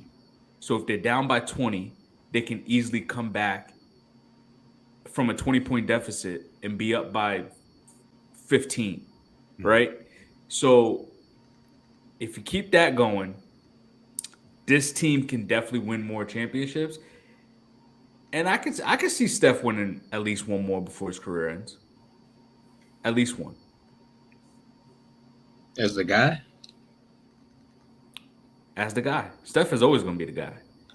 I don't know about that, but so Dirk wasn't the guy? No, Dirk was still the guy when he won. Okay. Dirk was still a guy when he won, but as he aged, he was always still the guy until Luka got there. And Dirk was just Dirk was Dirk. Like he wasn't like somebody that you was just like, oh shoot, Dirk's still a bad man. Like he was just Dirk after a while. Like it wasn't like no. What do you mean by the guy though? I'm saying like when he won a championship, he was that guy. But by towards the end of his career, he was just like, oh, that's just Dirk. Was KD or Steph the guy? When he won? KD. What you think, cuz? Steph was still the guy. I'm not saying Steph wasn't the guy, but no matter who comes to the Golden State Warriors, Steph will be the guy. Jimmie just brought up the point. Steph's game is never going to diminish because he could just shoot the ball. No, He doesn't need but to he do said, much. was he? Are you saying who was the guy for that team? Or are you saying were they still like a guy? I see what you're saying, Don. All right, so you're saying the best player on the team. You're talking about the standard he set. Will he have a diminished role like the Ray Yeah. Allen? That's Yes. not the guy no more. Ray Allen wasn't the guy on Miami. Yeah. So if he wasn't the Yes. guy on the Celtics, you could argue. Yeah. That's what I was about Yeah, to say. He wasn't Ray Allen from the Supersonics or from the KG and Bucks. Paul was the guys. So that's what I'm saying. I don't. That's what I'm asking. You're saying he's still gonna be the guy if he wins? Because I don't. Honestly, for me, I don't. I don't see them winning again. To be honest with you. Damn. Draymond's going after this year most likely. Clay is getting older. Steph, these injuries starting to rack up mighty often now. I mean, this is his second or third injury this season, and so I'm not in love with their young pieces. Jordan Poole he's cool. Kaminga, it looked like a reach. They traded Wiseman. I wasn't in love with him either, but what do y'all have? Like y'all traded for Gary Payton, who isn't even going to touch the floor for another month, a month and a half. Like this roster, I mean, you could say, oh, they still gonna have Andrew Wiggins. He's just a little bit better than Harrison Barnes. I'm not. What That doesn't move me, to be right now honest with or you. back then? I'm saying back then when Harrison Barnes was on the Warriors, like none of this moves me. Like and like right now, if the playoffs started today, they'd play the Suns. I think all of us are going to take the Suns. Well, I don't know about Jimmie. Jimmie be on some other stuff. So, Jimmie, hey Darius, Jimmie gonna start. Jimmie gonna, hey Darius, Darius, this gonna be Jimmie. The greatness of the Warriors. I am taking them over KD every time. I'm like, Jesus. What they did back in 2016. Bro, Kevin they Durant just would won a not have championship these last rings year. What are without. we They talking would about? not have these rings without Steph Curry. Man, come on. Yeah, nah. They Jimmy just funny won for last that. year. What, Nah, they did. They just win dynasty. last I year. mean, So answer that I question. praise dynasties. Who would you What take? in the world? Who would you take? If everyone's healthy, of course I'm taking the Warriors. They don't have to worry about chemistry. Well, maybe they got to trade away a piece, right? If they lose Draymond, they may have Wiggins for one more year, but they may want to bring in another star. But they're still over the salary cap. Like their luxury tax bill is And high. that's why I said they probably have to give away Wiggins to bring in someone else. But that's what I'm saying. Can they afford to bring somebody in because their luxury tax bill is so high right now? But Clay isn't going to be making $40 million after. So he has one more year on his contract, and then after that, he's not going to be making $40 million. That's going to be cut in half easily. Maybe even more. I mean, Clay's starting to ball a little bit since Steph got injured. Yeah, but come on. That's a great thing. Even Clay knows he can. Hey, and just like how you said, Steph game. Just like you said, Steph game can translate. He ain't nothing but a shooter. The Clay, it ain't like he got to do so. Yes, he's running off of screens and doing movement, but his game isn't predicated off of athleticism or dribble pull-ups. None of that. It's just running around the court, spot up shooting. I thought Clay would have been a perfect fit for like the Lakers. What if the Lakers had Clay? That's taking them over the top. How are they getting Clay? I'm just saying, like Clay, you're right. Clay's game could translate to other systems as well, but I think Clay would want to stay with Steph. I think they would want to complete. I think them two gonna retire a Warrior. Probably. Draymond, I'm not too sure about. Nah, Draymond's out. Fellas, with the I don't care, man. Dynasties, I'm gonna keep speaking on them because the thing about the dynasties, they allow you to look back in history and say, what are you gonna do in the future? David Lee, they transitioned from David Lee to Draymond Green seamlessly, and David Lee was an all-star. Let's not get it twisted. That team was competitive with David Lee starting and Draymond off the bench. Iguodala, he was supposed to be what Wiggins is on the squad now, and automatically said, all right, you're coming off the bench. That's the big difference between Mark Jackson and Steve Kerr, how they use Iggy. So my thing is, we have trajectory, we have history to talk about trajectory, even with the team this old, even with the roster this, you can even argue inexperienced at the bottom. So I believe Kuminga can be the transition David Lee Green, Kuminga. I'm high on Kuminga. What? Have y'all not been watching Kuminga? What have you seen? What have you seen from Kaminga that give you so much promise that he's going to be one of those guys? I love guys like this. Like I love guys like versatility. First off, athleticism, and the mindset, the ability to say, okay, I'm going to go guard Brandon Ingram. And get sauced up. Steve Kerr said he was the best option for the Warriors because Wiggins wasn't there with Kuminga guarding Ingram. His live defensive body on a team that's not as good defensively comparing to the championship roster before is very, very much so important. And you have spacing around him, it allows him to be the natural athlete he is in open space, like open court. Come on. Shoot, I don't know. Maybe they paid Jordan Poole a little bit too much money. Maybe he's the piece that gotta go when it's all said and done. He's young. I can't see them moving off of him. To be honest with you, I'm not sold on this Warriors. Like they try to merge the youth and the old, and I feel like Bob Myers did a poor job of that. To be honest with you, like I would have packaged. Bro, I would have packaged Jordan Poole, Kuminga, Moody, and Wiseman so damn quick to get another star. Oh, that would have happened immediately. You said they tried to pair young and old. They accomplished it by winning a championship last year. What are we talking about? Okay, are they gonna win again?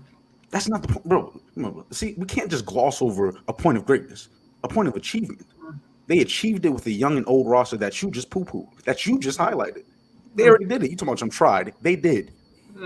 Well, I say they tried because now their future looks bleak, doesn't it? After Steph, what do you have? You have some really questionable players.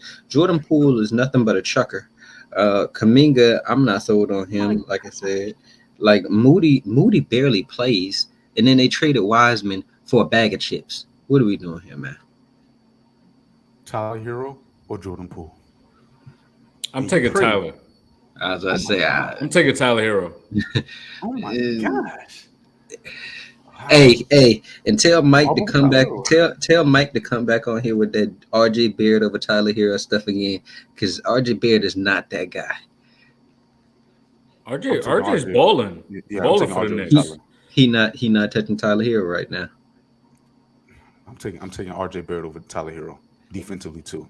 And dealing with that media, you talking about locker room presence. It's easier to be the guy in Miami because you don't have to worry about it. It's easier. RJ Beard isn't the guy on the Knicks. He's not, but he is the third. He's the third option. Right. Similar to Hero. No, here's the second option. Offensively, but when it comes to leadership, intangibles, two-way ability, Bam's there. Bam's hit and miss some nights, but hey. Tyler's hitting some nights. Okay. Yeah. But yeah, we hope to see this. You know. Oh, one more thing. Darius, I heard your cousin say that dynasties define. What was it? Dynasties define what's going to happen in the future. Was that what you said? No. How'd you word it? Your history allows us to see your trajectory, especially if you've reached greatness. Okay. So when the Patriots gonna be great again? You know, I just got that question asked to me yesterday, and I'm gonna say it with my chest like I said it earlier. I'll say about 10 years because our level of greatness 10 is here. years. So hold on. Let me finish answering. Okay? Because the level of greatness with the dynasty is here. So what's great to me may not be great to you because 75 years has passed. He ain't won a damn thing, Don. Oh, okay? My God. What I got to do with this? I asked you about your team. What my team got to do with your team? Patriots being good is here. Our level of greatness is for us to be as good as the Bengals, 5 years.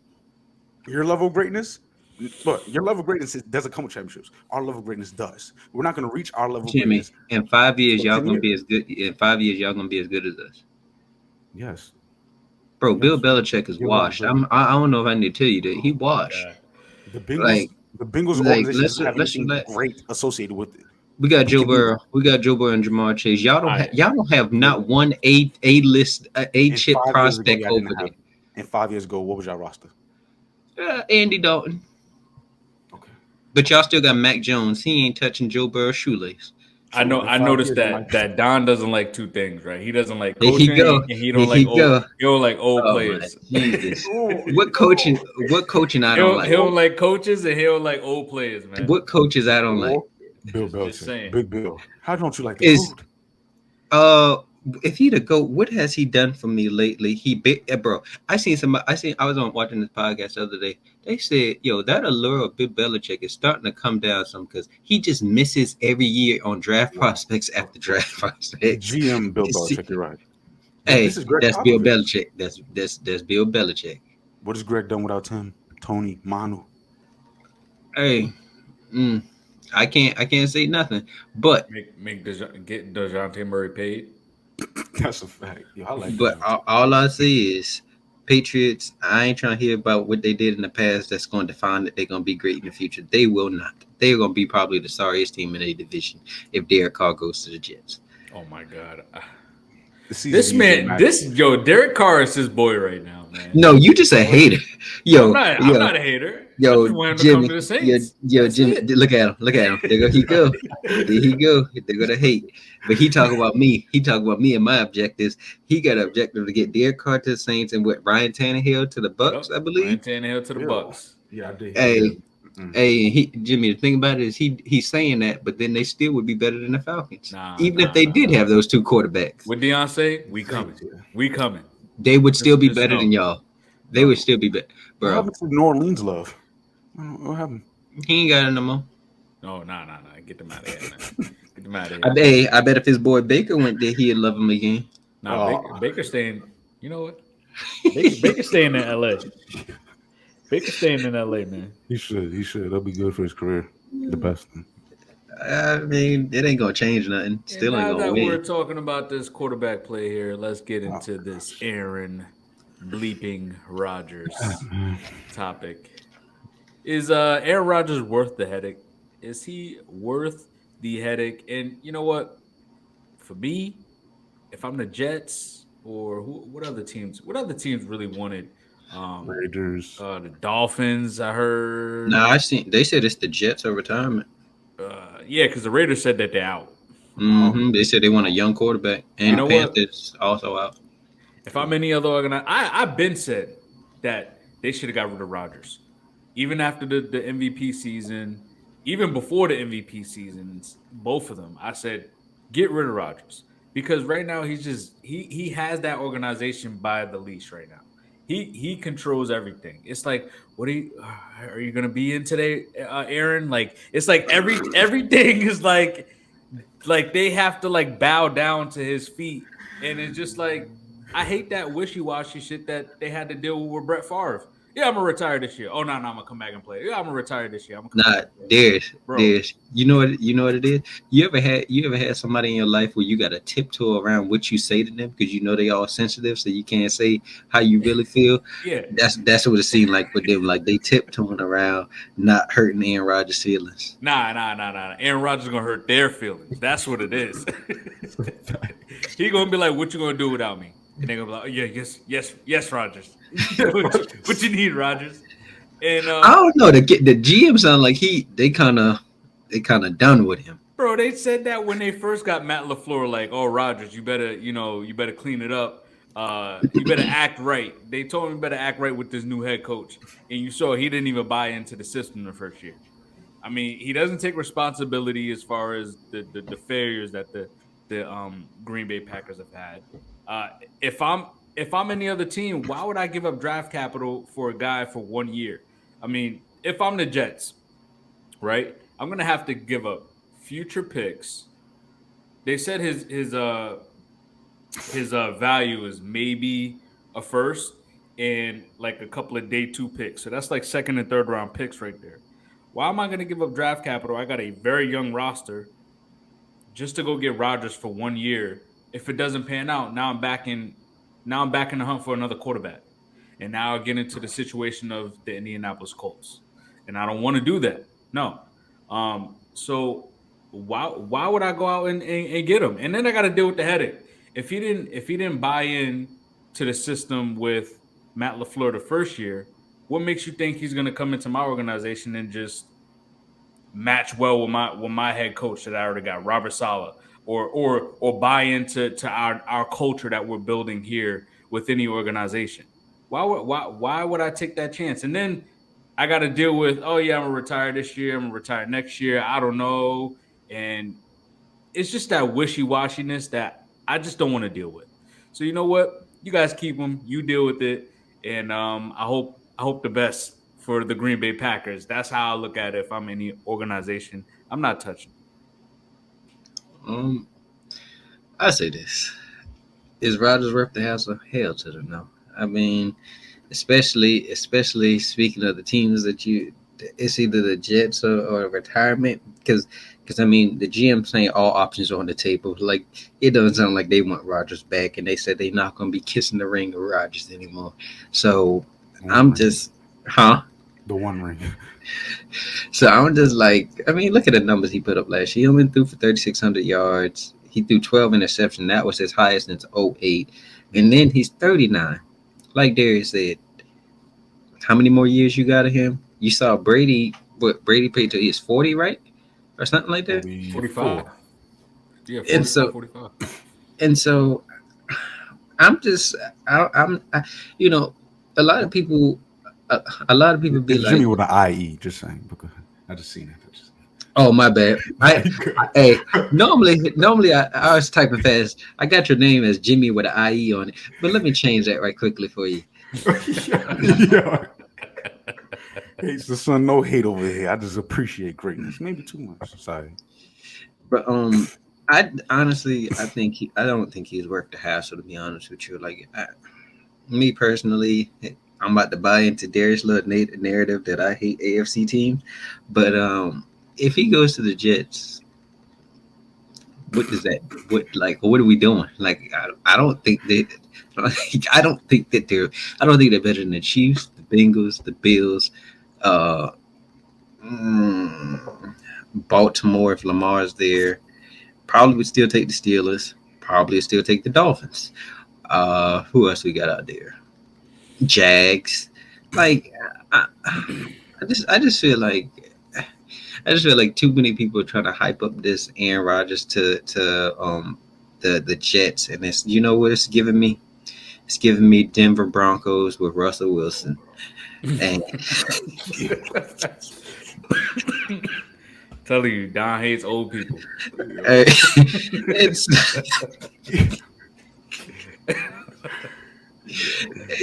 I'm just like, man, you bringing in this gonna be another washed up. I mean, Rodgers still better than Russ, but it's gonna be another like getting washed up QB coming to here. Then Nathaniel Hackett did, so you know they're gonna be trash. Oh my And God. I'm just like, everybody said the Jets are quarterback. They were saying that about the Broncos. They're quarterback away. How that turned out for them? 5 wins with a potato. Lord have mercy. So you think that the Jets would be better with Derek Carr than Rodgers? Yes, immensely. Because Derek Carr, at least you know he's going to be there at least, I'd say he'd be there at least 3 to 4 more years. And then, I'm not on the train of that he's going to be a Hall of Famer. I'm not on that train. But I believe even Derek Carr didn't believe that. Yeah. He was like, but I believe Derek Carr, I believe he's going to actually put in the time to actually try to be the quarterback for them. He's going to go try to go off-season workouts with Garrett Wilson or Elijah Moore. But as far as Rodgers, do you think Rodgers is going to put in the time to go try to work out with them? Nah, I don't think so. You saw he even do it with the ones in Green Bay, and he lived right there in Wisconsin with them. So I'm just like, I'm not too sold on them. If I was the Jets, I'd rather have Derek Carr, to be honest with you. You talking about 1 year of mediocre or 3 to 4 years of mediocre, maybe making it to the playoffs. But I'm just not sold on Rodgers and these Jets. They barely make the playoffs, if that, first round exit. Like, I'm not sold on them. And then on top of that, like you said, you got to give away pieces to get Aaron Rodgers. Why give away a first round pick for old Wash? Now, I'm not gonna call him Wash. I got a bad habit of calling old. Yeah, I do got a bad habit of calling old quarterbacks washed. But acknowledgement, accept acknowledgement. You know, you know, you know. But I stand on that for Russell Wilson. He's washed. But Yo, Russell Wilson hate is crazy. A different level. It's crazy. what? Yeah, But for real though, I mean, trading for a 39-year-old quarterback is pretty crazy. Like, really giving up a first round draft pick for a 39-year-old quarterback that had his worst statistical season. His QBR was like 39. he's hmm, Like, hmm. that's horrible. Oh my goodness. Go ahead, No. Jimmy. Hey, here go. Oh, let Brady- Jimmy. I got you. I got you. I got you right quickly. As you're doing that, Brady's last statistical season with the Patriots was not impressive, and they, did they with what they needed to do to get him over there in Tampa. Now that one, I hate. I like to love. I like to keep I it see. real. I got you. about the I got you. I I hate put is a strong- strong so dislike. I put strong dislike. dislike. I love it. Passive aggressive. All right. Now, as far as Rodgers, this man here, you spoke on the Jets. It's not worth it. Most situations, it's not going to be worth the hassle that comes with Rodgers. And with New York, I would love to speak on that one first because it hits home a little different because we would have to face him twice a year. Now, with that, the short term, I wouldn't be necessarily bothered. I'd be a little worried facing them because his ability and those weapons with his ability would be beautiful. But my thing is the New York media, his narrative controlling behind. I don't think it's a good combination. His lack of leadership in a situation where it's sort of young. I believe in their coach and I believe in their trajectory, but no one in that locker room. We spoke on checking someone earlier. It's not about Rodgers necessarily doing something that would cost him, but the leadership can cost the team. And someone needs to check him because he's in a leadership position, being the head of the team as far as quarterback. And his way of leading before has not been effective, especially with the young roster. And this team has a young roster. I believe the defense would be able to assist him. The road would not. I don't think he wants to go to a tougher situation as far as road. It would help his legacy, but it wouldn't help his psyche, his day to day stress of the week or of the season. So for me, the one roster that I can see do it is the team I wanted my goat, the GOAT, Tom Brady to go to was the 49ers. Aaron Rodgers going there allows for someone to be built in and check him. Kyle Shanahan, of system, other great players who have solidified what they are in their career. These are not rookies we're talking about. These are proven guys. And then the stress for Rodgers would also go out the window. And the media isn't what it is in Green Bay with Brett Favre's. He was replacing Brett Favre essentially, and that's a lot of pressure that's been built onto him, and he's done a hell of a job holding that pressure or living up to it. Then I just spoke on a New York angle. With the 49ers, it would be totally different. It would be pressure, and that pressure, I'm not sure if the pressure for Rodgers would allow him to be prosperous and do things in the postseason because we haven't seen it in a long time. We haven't seen it in almost over a decade. So with that being said, I need to see some clutch factor. I need to see some change in leadership, and I need to see a team be willing to take the risk. The only team I can see taking that risk is the 49ers because they have a young guy behind them. I think they would trade Trey Lance. I'm not really sure how they would go about that, but they have assets within people, personnel, not picks to go get Rodgers. And I think Rodgers maybe taking a pay cut would have to go along with that trade, but that's the only thing that I could see work. And if not that, staying in Green Bay and losing again. I mean, Rodgers already said that he wasn't going to the 49ers. That's the only thing about that. I mean, honestly, the 49ers don't even have space for him because they got to play Nick Bosa really soon. They just paid Debo. They paid Kittle. You got to pay Ayuk. Like, they got their own list to do. Having Brock Purdy is the best thing that they got going for them right now with all the people that they got to pay for. So, honestly, I think Rodgers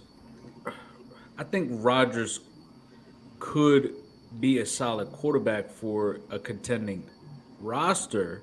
It's just the simple fact of Rodgers' arrogance and just his mindset of just he's just a like when you're with the organization for 20 years, it's just like you're set in your ways. Like you just it's hard for you to transition and to learn a whole new system, a different culture, to buy in, to get like Don brought up, like going out there and getting connected with your receivers and working every single day.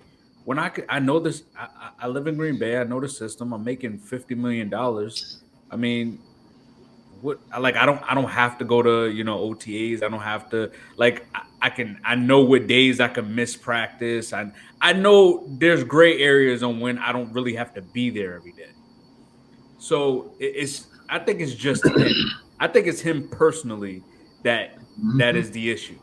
I don't think I really think he still has some arm talent, but I think it's just him as a person that's not going to fit anywhere else but Green Bay. I will say this: the one team that I know they're off the list of him, they don't want him. That would I could see making a run in the playoffs, maybe second round. Carolina Panthers. They got weapons. They got a young defense. I mean, Frank Wright is there. They got DJ Moore. They got Terrence Marshall. They got Chuba Hubbard. They got some. They got some pieces on their offensive side, but it all Good. boils down to if he and the division is weak as hell. That's the weakest division in the NFL. So you know he gonna make the playoffs. But see, yeah, but even still, like if like any of these quarterbacks come into this division, is it like everyone keeps saying, "Oh, Derek Carr go to the Saints," or like you said, Rodgers go to the Panthers, or Lamar going to the Panthers? Like taking over this division isn't that hard. One and That's why you two, build up wins. and two, the teams aren't that talented enough to really make a deep run into the playoffs anyway. Like the Bucks, they're old. To be honest with you, who knows if they really keep Mike Evans and Chris Godwin, right? Because there's been rumors that Mike Evans may get traded or Chris Godwin might get traded. Who knows? Hold on, real quick. You don't think the Falcons or the Panthers are good enough to make a run in the playoffs? Defensively, not the Falcons. But okay, Panthers have a good defense. The Panthers have an okay defense, and I like their secondary. they have a young talented roster. And if That they got Lamar, you don't think that they can make a run in the playoffs because you got to think about this. The way I looked at it the other day, I'm not saying it would happen, but they could literally sweep the whole division if they had Lamar. Yeah, but we Because don't know. We don't know if that rushing attack was just was a fluke or not. We don't know who? we don't know because when CMC left, right, the running game elevated. So we don't know with a full 18-week season if that's going to work or But no, if that's we only going to saying if work they for got, eight we weeks. saying if they got Lamar also. I believe if Lamar's there, that running game is going to take off through the roof because now you got to worry about Lamar also. Well, no, because you also got to put a system together for Lamar. That's true, but at the same, I'm just saying I'm going off of what I've seen the Ravens do. Like their running game is like unstoppable. To be honest with you, like they they they run some zone read type of run offense with Lamar, and then like if you guys, I don't want to call him a scrub, but guys like Gus Edwards be out there balling. Like who is Gus Edwards? Like really? And But so that's how I'm like you give him Chuba Hubbard, and then you still got weapons on the outside. Like Chuba Hubbard isn't that guy. He's not an every I think down he's good. back. I think he's good. Yeah, well, we're gonna see because he's not that good. Yo, Jimmy, he gets so defensive about the teams in his division. Yeah, because you talking, this You trying man to give just him praise. this man just praised Chuba Hubbard. Yeah. But the thing about it is, Why is it so easy to He didn't praise even start scrubs? over. He didn't even start with Dante Foreman. You easily praise scrubs I, here. I would pray no, but I said the Falcons and the Panthers. I believe if Lamar went there, I believe that they could make a run in the playoffs. I just happened to start talking about the Panthers, but I believe the Panthers have legit weapons on that side. The Falcons, I would say the same thing. What his name, Agnew, or whoever that is, y'all running back. He's pretty good. Y'all still got Cordell Patterson, Drake London, Kyle Pitts, Lindstorm, or whatever his name is. Y'all offensive lineman. Like y'all got some pieces, so that's why I'm just like, well, for Lamar coming there, I don't see how they can't make a run with these teams out here. See, the thing with the Ravens is their O line and their true potential to be contenders on that side. Lamar's coming from a winning, contending situation. So going to the Falcons and Panthers both have pieces that can help, but they both have different pieces that can help. The Panthers' defense is adequate. Their offense isn't, mostly because of that line. And the Falcons' No, it's offense is most because they ain't adequate. got no quarterback. Right, Yeah, but but they don't. if you compare the Panthers O line to the Ravens O line, I agree. not I the agree. Panthers the tight ends, their fullback, even like the Ravens have things built for Lamar to run. The Falcons have more of what's built for Lamar to run as opposed and exterior things. So we have to you might have to double team Kyle But Pitts in the red zone or Drake London, which will allow Lamar to run even more. Who's the outside threat besides DJ Moore on the Panthers? Terrence Marshall, but why are we limiting Lamar just to running? Like, bro did do a whole or have playing a whole pro style offense at Louisville and threw for 3,000 and rushed for 1,000. Like, let's not act like Lamar can't do it. Just say the Ravens chose not to play him like that. The spread system with Louisville, what teams can the teams that we named, what teams can duplicate that? I mean, all you have to have is weapons out there. And I'll say this. I believe even if you went to the Panthers or the Falcons, they could do it. Like, it's not impossible to do. Like, we saw Cam Newton eat with this same Carolina Panthers team and with wide receivers none of us really could name. Maybe Ted Ginn. I No, they can't had remember. Steve Smith. No, I'm saying the year they made to the Super Bowl. Like, he was balling with people that the only one No, Greg didn't Olsen. Kelvin Benjamin didn't he go for 1,000 that year? Bro was okay. I can't remember, but I know he was Don't say, trash a bro. good bit. Don't. Yeah, he was trash after that season because he gained all that weight. But see, now I got to defend my Florida State boys. You know what I'm saying? But anyway, Bro, how many teams are you on, bro? all right. Let's Jesus. segue real quick. So I'm a Duke basketball fan, right? Duke Nation. I am a Atlanta Falcons fan.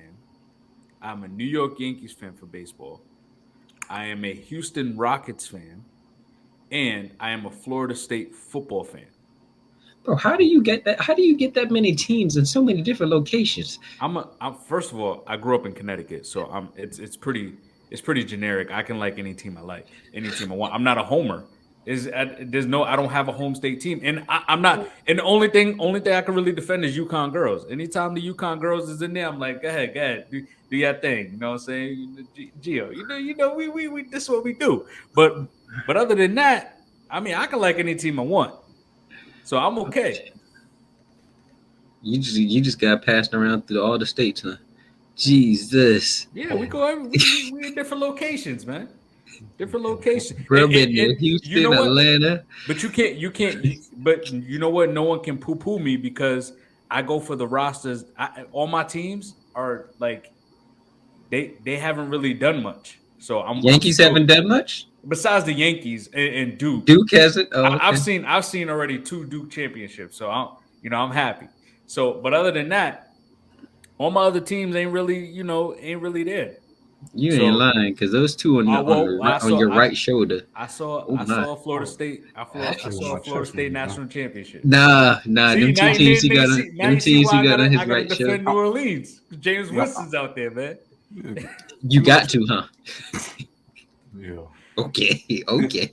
And for me, don't come for the greatness just because it's over my shoulders. Okay. Now I'm a player lover first, pause, and then I go to the team. So for me, I gravitate towards that man, Kobe Bean, and the mentality that's associated with him. And Tom Brady, the road.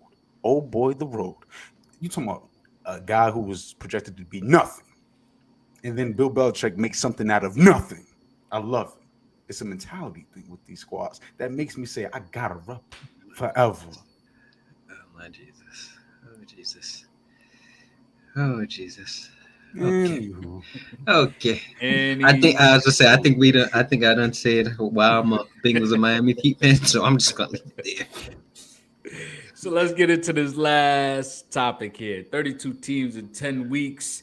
Last week we did the Houston Texans, the Chicago Bears, and don't be acting like Cardinals. Arizona Cardinals. Mhm. This week we got the Colts, Rams, and Broncos. Who Mhm. got the first pick? I think that's the Rams. No, that's the Colts. Colts got the fourth pick. Yes, sir. Go ahead, Jimmy. Man, the Colts, the fourth pick. The first thing you do, first thing I want to speak on is this GM, Chris Ballard. Now, this man here has said he doesn't believe that they need to move up, potentially to get the guy. You might be able to get the guy at 4. There is no might there isn't a sense of thinking or believing. You need to know in this situation because I believe this window for this squad is gradually closing. You're talking about your best player, Shaq Leonard, coming off of an injury. Buckner, he's nice. He's still in his prime per se. Gilmore's on the latter end. Kenny Moore, that's a nice combination in that division, a weak one. But the first move, you have to get your quarterback right. And he spoke on a lot of different things with the quarterback he's looking for. He spoke on ability. He spoke on, I'm sorry, fellas, accuracy, decision making, creating, and being a willing winner, a willing leader. And you can argue those things as far as these draft prospects. You can argue those attributes or qualities are, spread out between all of them. Creating, you would argue Bryce. Accuracy, you could argue Stroud. Leadership, maybe Bryce. It's just because we see what we see with Alabama and Alabama quarterbacks in this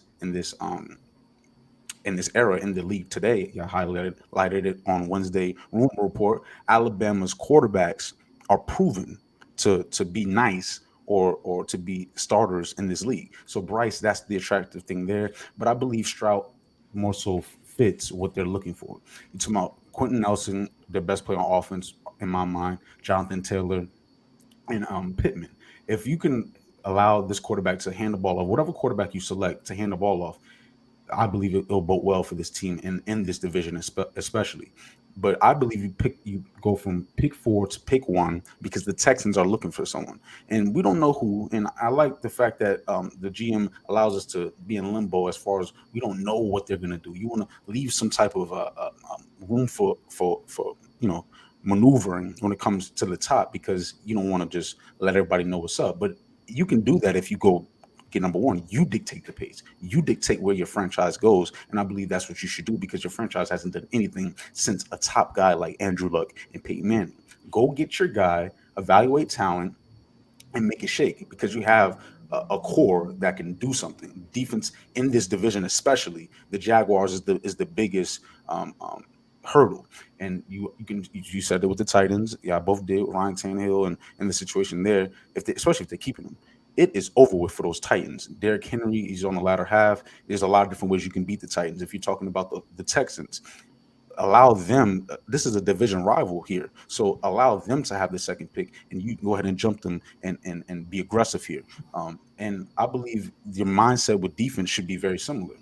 I believe Buckner should force others to see a lot more single coverage, especially in the interior. We're not asking him to be Chris Jones, but I believe with Shaq being back, he'll look a lot like Chris Jones. And with that being said, I believe this team with what's his name, Shane. Shane, that's what I want to speak on. Shane's coming from a winning organization, a team that's done something recently, the Eagles, and he's also played with Phillip Rivers, Justin Herbert. My fault, coach for Phillip Rivers, Justin Herbert, and Jalen Hurts, all different type of quarterbacks. So I believe him seeing a lot of different things, him being around a lot of different types of styles of offense, allows him to properly handle this quarterback situation with the draft because there's a lot of different type of quarterbacks within this draft. So the scheme is most important in how they want to play, how they want to go about establishing their style. And I think you do that through the O line. I believe Quentin Nelson should be the pillar, the thing that you hang your hat on offense, and you continue to ground and pound the ball and allow Michael Pittman to see some more single coverage because they're going to load the box up on Jonathan Taylor. It's time for Jonathan Taylor to bounce back. It's time for this Colts team to get back in order by selecting the right guy and not going after these veteran guys like Matty Ice, whatever that means. Next. Um, I mean, from what it sounds like, as far as you know, for what he said, as far as the quarterback situation, if they trade up, it sounds like their perfect situation would be to draft Bryce Young. And I think out of all teams that's looking for quarterbacks, I think that might be the best fit for Bryce because at one point that Colts O line was one of the best O line in the NFL. So I mean, you have an all-star running back, you have pieces uh, on the outside, i.e., Michael Pittman. At least you do have some form of a number one for them. Uh, and they talk about Bryce's height, but I mean Drew Brees was 6 foot. Uh, Russ, 5'10", 5'11". Yeah, Russ is 5'11". I mean, yeah, so Kyler Murray's 5'11", 5'10", but I mean, he doesn't have the rushing ability that Kyler has. But there are some smaller quarterbacks that have played in the NFL and have been pretty, pretty successful. Two of the three has been more successful than one.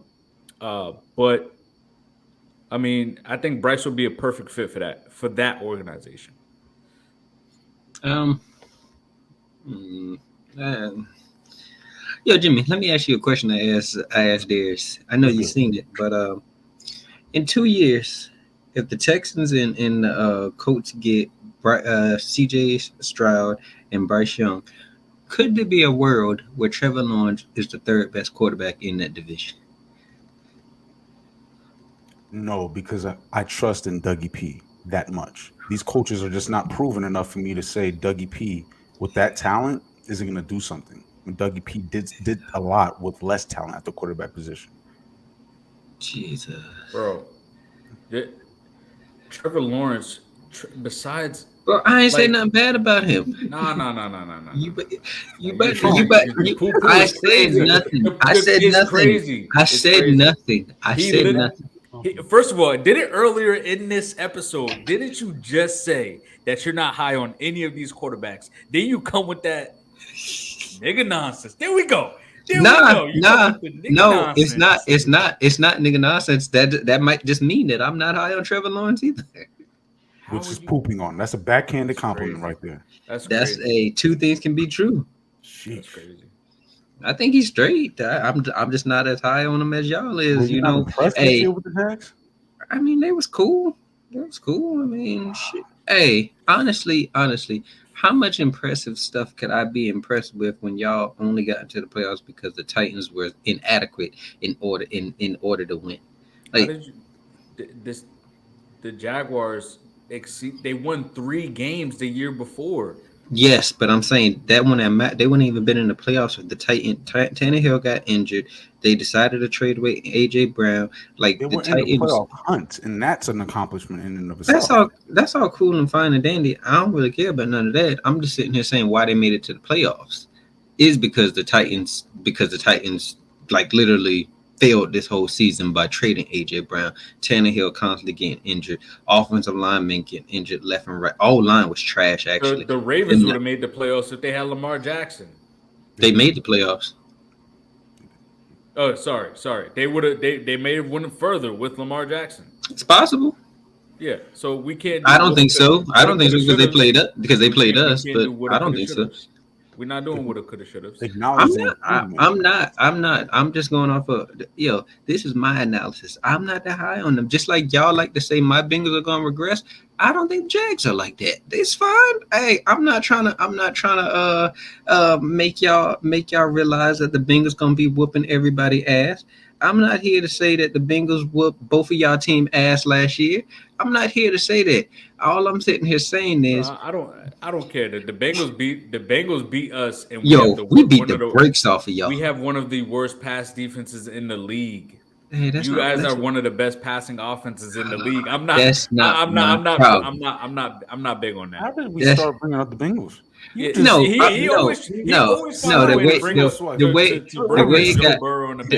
The way it got brought up is because y'all saying how can I poo-poo the Jags when y'all was just at the beginning of the show poo-pooing my Bengals saying that you said we was gonna regress. What have you seen?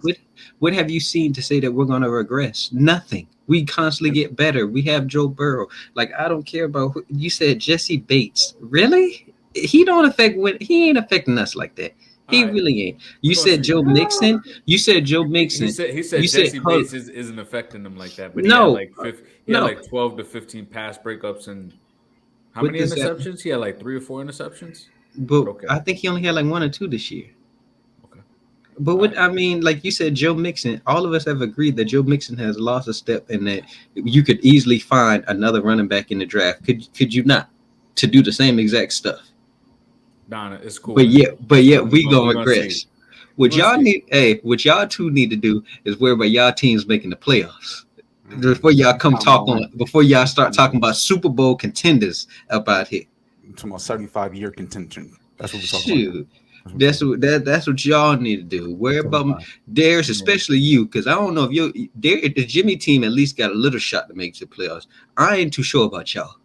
The division's weak. I mean, I would say if they get the right quarterback, They got Riddy back there. They ain't going nowhere.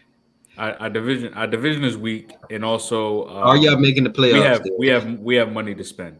Are y'all making the playoffs? We have money to spend. We were one of the best rushing offenses in the league this year. Are y'all making the playoffs? Yep, we're gonna make the playoffs. What you gonna put on it? Improvement. What you gonna put on it?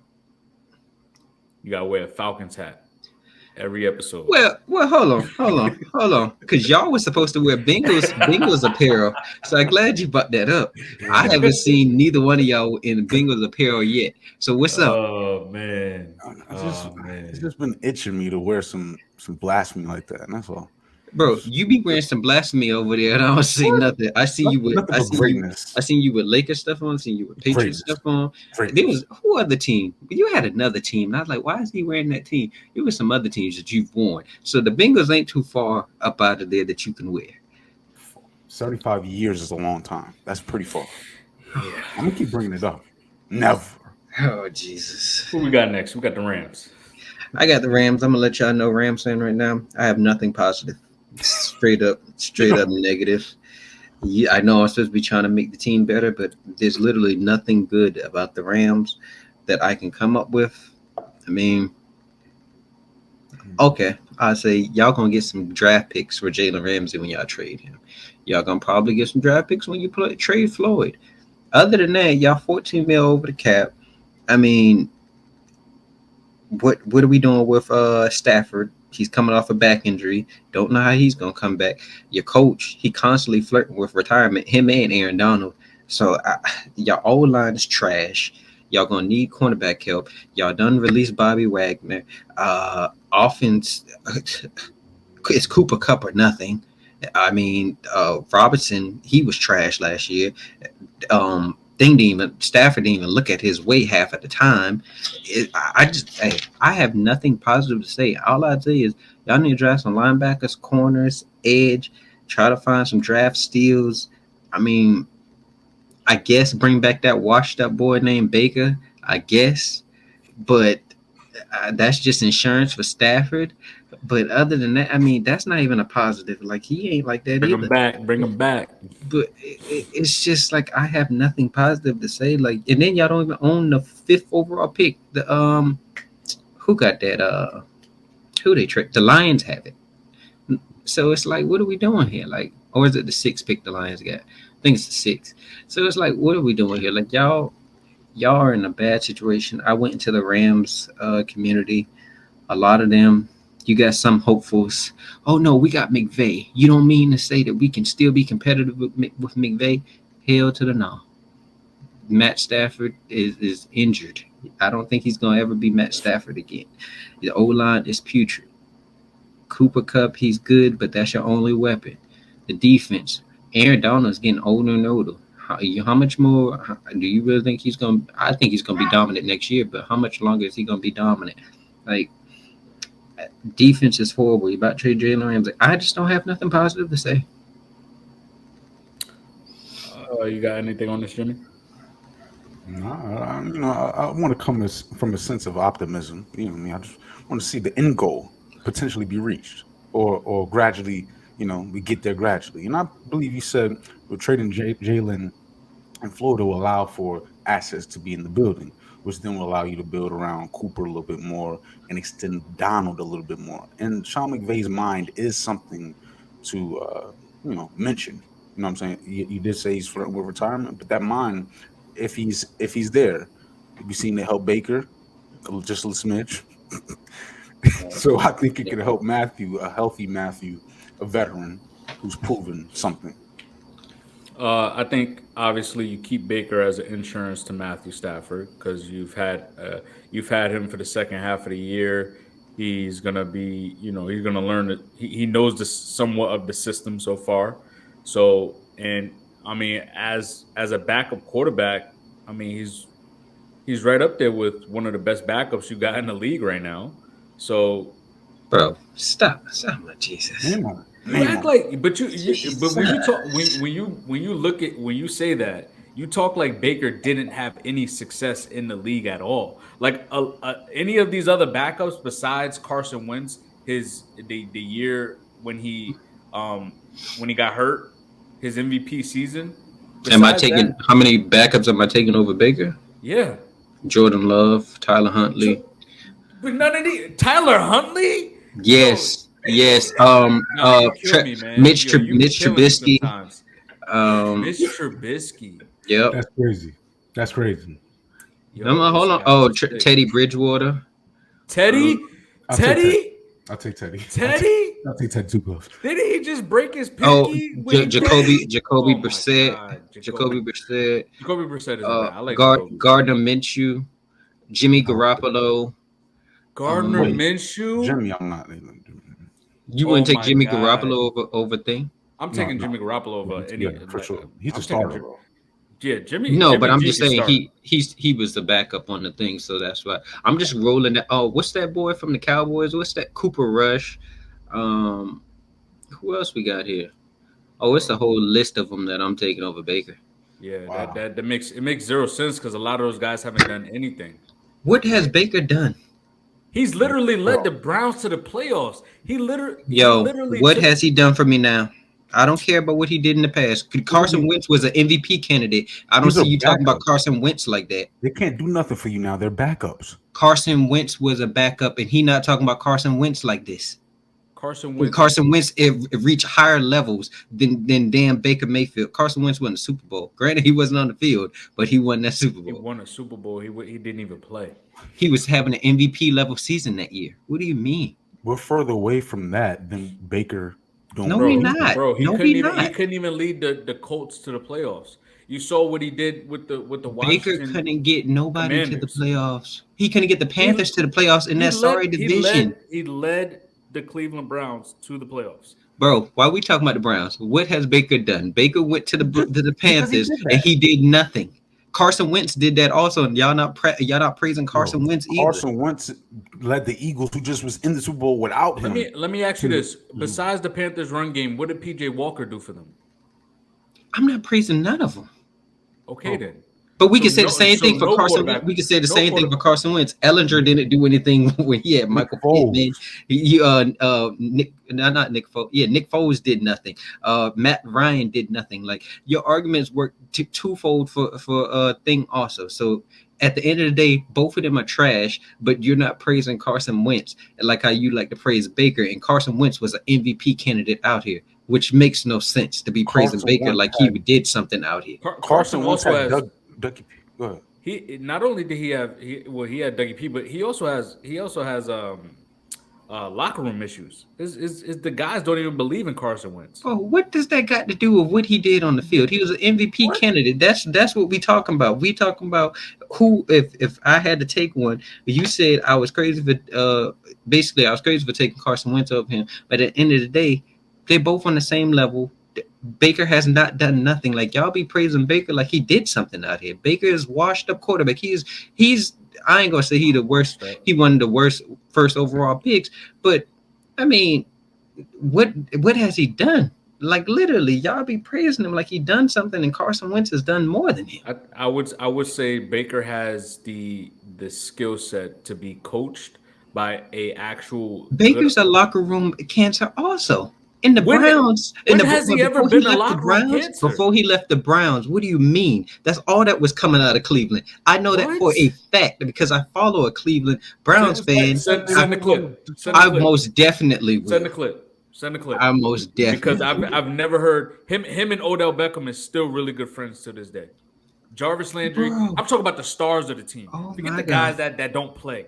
I Bro, don't care about those guys. Miles Garrett was sneak dissing him because they didn't like how Baker did stuff. What do you mean? That's the star of all stars on the Browns. What do you mean? Bro, I get it. You love Baker, but Baker is not that guy. If he was that guy, why don't you want him on the Falcons? I don't love Baker. Why don't you want him on the Falcons? I'm just saying because he doesn't fit our system, and I'm okay. I don't need Baker, but I think Baker can. Ritter, bro, you come up with some excuse if you want to. Baker's just not that guy. That's why you don't want to say that. No, I think Baker is coachable, and with the right coach, can bring out his bring out the best skill set in him. You saw what he did with Lincoln Riley, and it won him a Heisman. Bro, It here won you Kyler a go. Heisman. It got Jalen Hurts. It brought the best out of Jalen Hurts. God, here he go going back to stuff that don't matter. What has when we Being seen him coachable last? matters. What Bro, has he was done? with the Cleveland Browns that had three different head coaches, 4 different offensive coordinators, and that was What one of his the worst teams in the what was league. the issue when he went to the Panthers? Bro, it's the fucking Panthers. In 1 year. It's the sample size. fucking Colts, and y'all not giving Carson Wentz the same treatment. What do you mean? Yes, because the Colts Carson had Wentz was better than Baker ever was. Bro, What do you mean, Jonathan Taylor had a record season that year. bro? I'm not sitting here talking about when Carson Wentz went to the Colts. had I'm saying when Michael he was with the Pittman. Eagles. They have a when he was top with 10 the defense. Eagles. They when have he a was with top the 5 O line. Are the Browns trash on defense? Did Baker not have Odell Jarvis and Njoku, And they Nick had the Chubb, highest. Kareem Hunt? They Like, had what the are we highest, doing? They had the highest drop rate in the season in the league that year. Bro, You at the compare end Nick of Chubb the was day, the Nick Chubb was the only running back on that team at that time. Bro, Njoku hasn't even lived up to the first round hype that he's been. Njoku was good last year, man. Relax. Njoku was good last year. Okay, Yeah, he was a has top 10. He was top 10 tight end last year. What do you mean? top 10 Bro, tight end is nothing. Like let's just relax. Dawson Knox is a top 10 tight end. I mean, okay. Come on now. Is he trash? We're talking if you're not a top 5 tight end, everything else is pretty much plug and play. All I'm sitting here saying is, y'all sitting here praising Baker like he's that guy, and Baker has done nothing in this league to be getting this type of praise. I don't care what he did with the Browns. Like that's the same thing me and Jim, I was saying with Jimmie earlier when Jimmie liked to praise greatness. Yes, they did this, but what are they doing now? I don't care about what you did in the past. What are you doing now? And Baker has done nothing. That's the point. Baker wouldn't be going team to team. Greatness with Baker. He's not great. Y'all defending him like he great? No. Go ahead, Jimmy. All right. First off, we're defending him against second-tier players. Let's have some context here. These are not starters. You want to go to Carson Wentz when Carson Wentz's situation allowed for a non-starter to win the Super Bowl. So that speaks on how great the situation was. If you take Nick Foles and put him on the Browns, he ain't doing the same damn thing. If you put Carson Wentz on the Browns at the same time, he's not doing the same damn thing. Jimmie, what does that matter? At the end of the day, you got to still go out there and play. I'm not knocking the man because of what system he had around him. Carson Wentz, you know how many, bro. But the thing about it is, we know how many. Just like the Jets right now this year, people are saying they're a quarterback away. So I'm not knocking somebody just because they got this weapon and that weapon around them, because at the end of the day, the quarterback still plays a role in it. He still has to go out there and do what he has to do. So I don't really care about look at all the things. To do what you need to do. That's fine and dandy. But at the end of the day, you still got to go out there and do it. Because if that's the case, why aren't the Jets good this year? Why wasn't the Broncos good when they didn't have a quarterback? Like all these QB needy teams, they be sitting here saying, "Oh, we just a QB away." The Eagles, don't matter how good that offense, the system, Dougie P, Alshon Jeffrey, all those people was around there. If Carson Wentz wasn't good, it wasn't gonna matter. Again, you're ignoring the fact that Nick Foles, we thought he was not good enough, and he was good enough to win a Super Bowl. You hold on. Nobody's saying that. Hold on. Let me spit. You're cutting off a lot. Now, with these Eagles, situation matters. The best O-line. We praise that a team that has, you said, what are they doing now? That same situation you keep highlighting, they just was in the Super Bowl last year. That's not the same situation. Hold on. The Browns organization. We speak on how boo-boo they've been for years. Who's the last quarterback to bring the Browns to the playoffs? Can't even name him.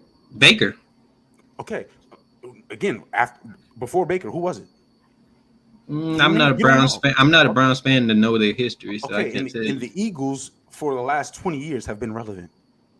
Even last year.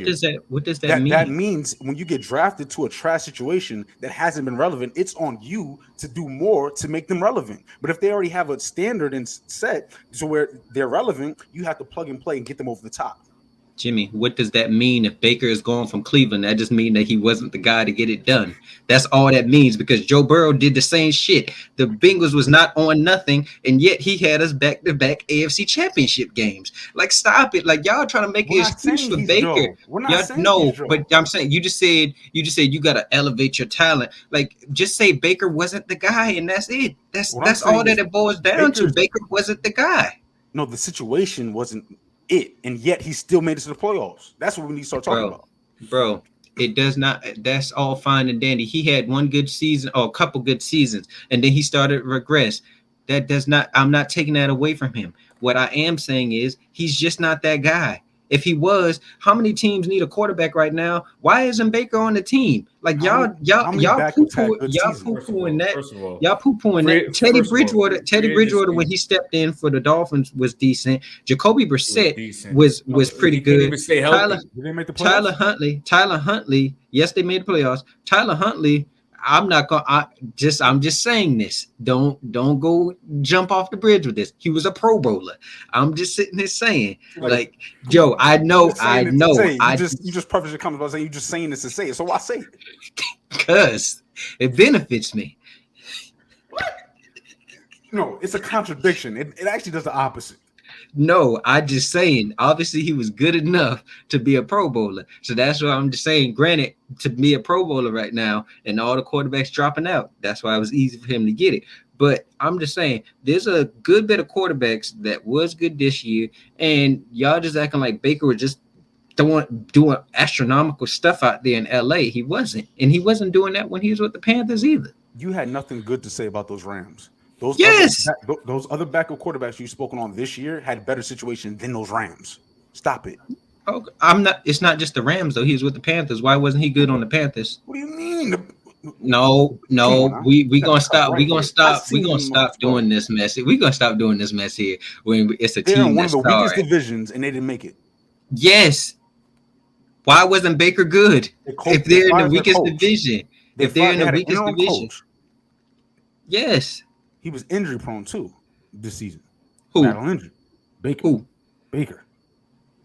Baker just wasn't starting at first, and then they let him start, and then he was trash. So then they replaced him with Sam Darnold again. Brother, he was trash. Matt Rule was fired. Yes, for a reason. Matt Rule was fired for a reason. I agree. You said Tyler Huntley was better than Baker, but he only threw 2 touchdowns, and he made the Pro Bowl. The Pro Bowl is pretty much overrated in the NFL because some players sit out after really making a run in the playoffs and not wanting to risk an injury. Baker's led the Cleveland Browns to the playoffs after we don't know which quarterback has led the Browns to the playoffs before. And secondly, Teddy Bridgewater can't stay healthy. So if you want to invest in Teddy, go right ahead. I said Teddy Bridgewater can't stay healthy. No, but I'm saying, can Baker stay healthy? Teddy's he can. So Baker showed a level of toughness. He'll play through injuries. And what I'm saying is, and no one is. You always try to find a way to bring Joe Burrow. You try to compare Joe. I ain't got nothing to do with this, brother. Just let me finish. You tried to compare every single talent that come out of the draft from mainly the quarterback position and compare it to Joe Burrow. Not everyone's going to be a Joe Burrow, Patrick Mahomes. Not everyone's going to have that gift. Okay. But we are talking about quarterbacks that can start in the league today. And I think with the right system, with the right coaching staff to bring out the level of talent that Baker has shown, that Sean McVay is one of those coaches that can get the best out of him. And if and he's a good insurance piece to Matthew Stafford because Baker has shown some form of success. If anything, he's shown more success than any one of these other quarterbacks. Jacoby Brissett didn't work out as a starter in Indianapolis. You had a better roster around him with Cleveland. So yes, he was. I think where did he go? He had like 7-8 wins with Cleveland before Deshaun Watson came back. Had them in playoff contention. We're fighting for a playoff spot. Okay, Darius, that's a good backup. Darius, real quick. your argument just it doesn't work, because if that was the case, why are all these NFL teams clamoring for Baker if he's a free agent this year to get him to start for their team? You're so high on him, but it seems like the rest of y'all to the general public sees that Baker isn't that guy, and you said he could start for a team. Then why the fuck isn't he starting? It's funny you say that, because first of all, free agency didn't start yet. No, That's I'm saying he's got to be a free agent. Okay. Free agency didn't even start yet. That's the first thing. Secondly, if Baker was that bad when they released him, or did they trade him or released him? Released him. Perfect. He would have never even had another job. He would have never had another opportunity if someone didn't see something in Baker to say, oh, you know what? I can get the most out of that guy. He came in the first week. He wasn't even there for 2 days and let them. Granted, it was the Raiders. The Raiders giving up like 4 or 5, comeback wins. What are you talking about? Oh, okay. When they lost to when Baker came in and was only there for 2 days and led them to a win versus the Raiders with no weapons. His best receiver was Van Jefferson, and we're talking about defensively at this point they're flawed. They need linebackers. They're going to need some form of pass rush. They're going to need to find a way to free up cap space. Yes, that is true. Get Jalen Ramsey out of there. We understand that F them picks at this point for these players, for this team, isn't going to work. You need to get younger. You need to get more draft capital. So we understand that. Defensively, they're flawed. Offensively, they're not that bad. If you actually look at this entire roster, 60% of the starters were hurt. They had 3 O-linemen out. They had their 2 best receivers out. Cam Akers didn't play majority of the year. Henderson, they shipped him out of there. Because they was trying to trade him. Henderson, they shipped him out of there because they realized that he wasn't that guy. And he couldn't stay healthy. Matthew Stafford was hurt all year. Aaron Donald didn't play majority of the year. Only one that really played all year was Bobby and Jalen Ramsey. And everyone's talking about Jalen Ramsey has regressed and saying he's not that talented of a receiver, a corner, but he was still one of the highest rated corners in the league. So this offense, when healthy with Sean, if Matthew Stafford isn't there, I think offensively they'll be okay. They do need a running back. They need talking about with Baker. With Baker, I think they'll be okay. It's just defensively is what they're going to be flawed at.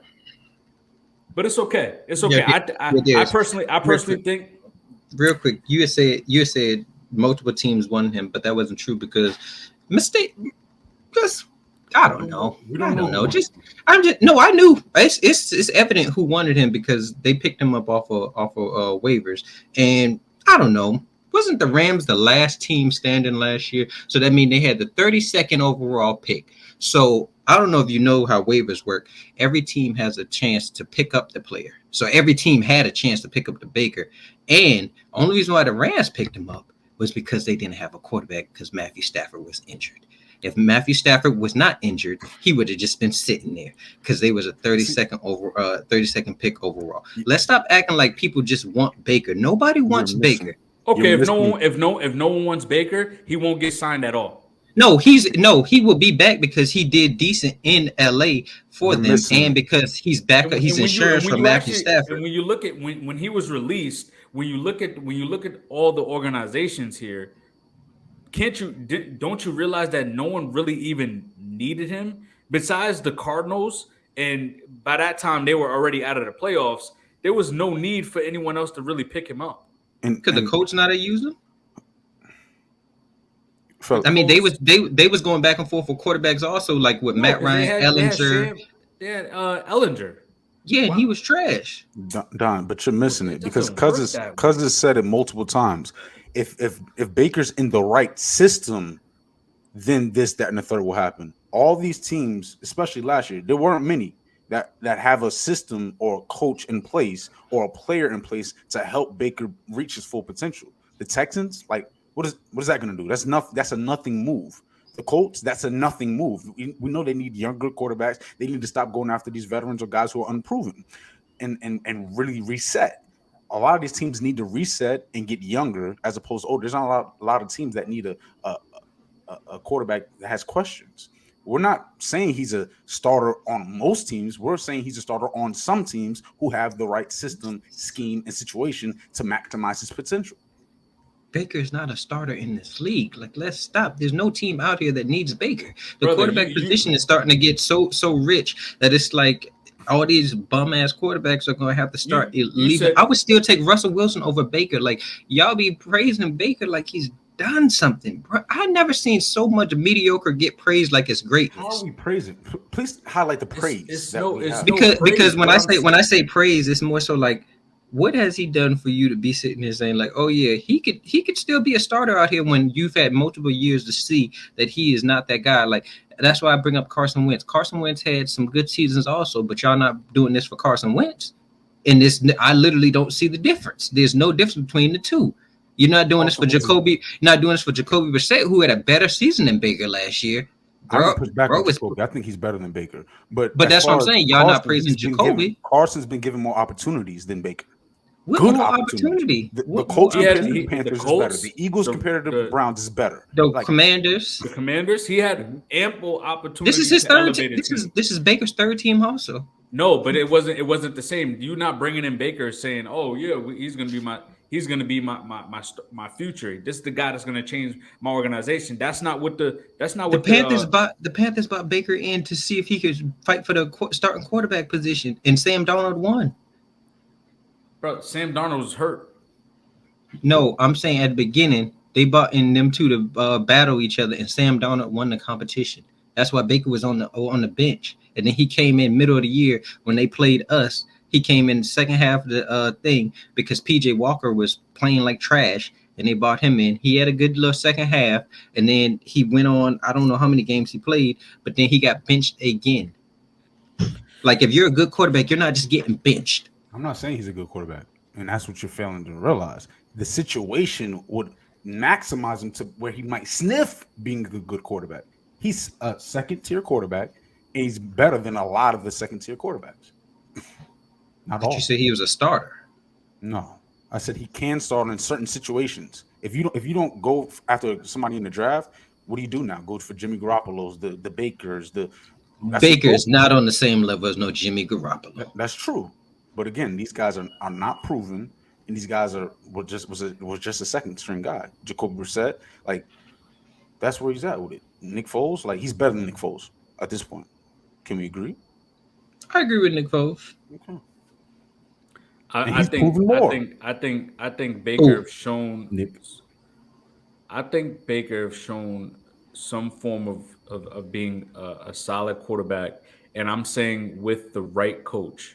With the right coach, can bring the best out of Baker to where he can lead a team to the playoffs. That's what I think with the right coach. What if he's on the Steelers? I think he'll be better. They're not making it to the playoffs if he's on the Steelers.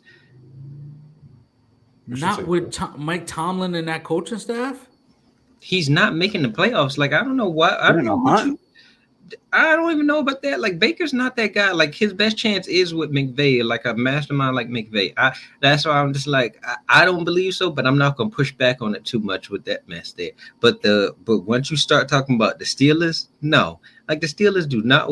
They got Kenny Pickett. Like, he's way better than Baker. Like, what are we doing? Way better is crazy. That's is crazy. It not? But like, I don't get it. The thing I don't get. You and this is why I say you don't care about coaching, because like, you poo Jimmy. I just said McVay would be good with him. You said Jimmy G isn't a good quarterback, but Shanahan's system is the reason why Jimmy G is a starter for that team.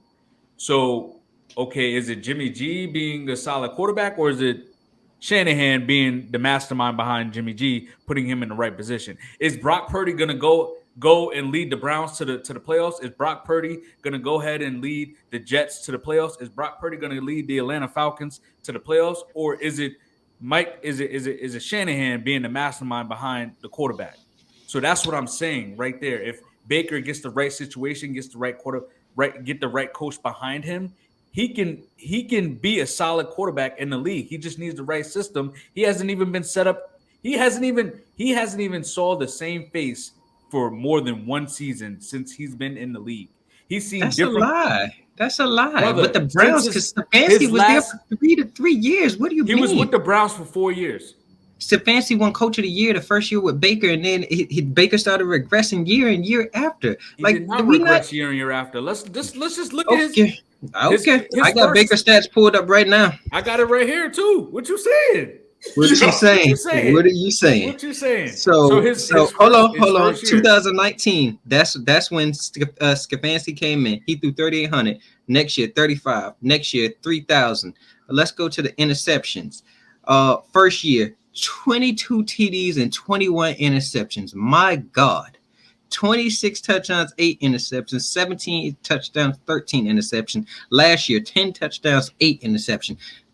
What are we going to do with that? What starting quarterback is out here throwing that many interceptions to TD ratios that you want as your starting quarterback? Please let me know. And we still didn't bring up the fact that ever since he's been in the league, he's had a different head coach. No, he has not. Kevin Stefanski is still there. He got hired in 2019.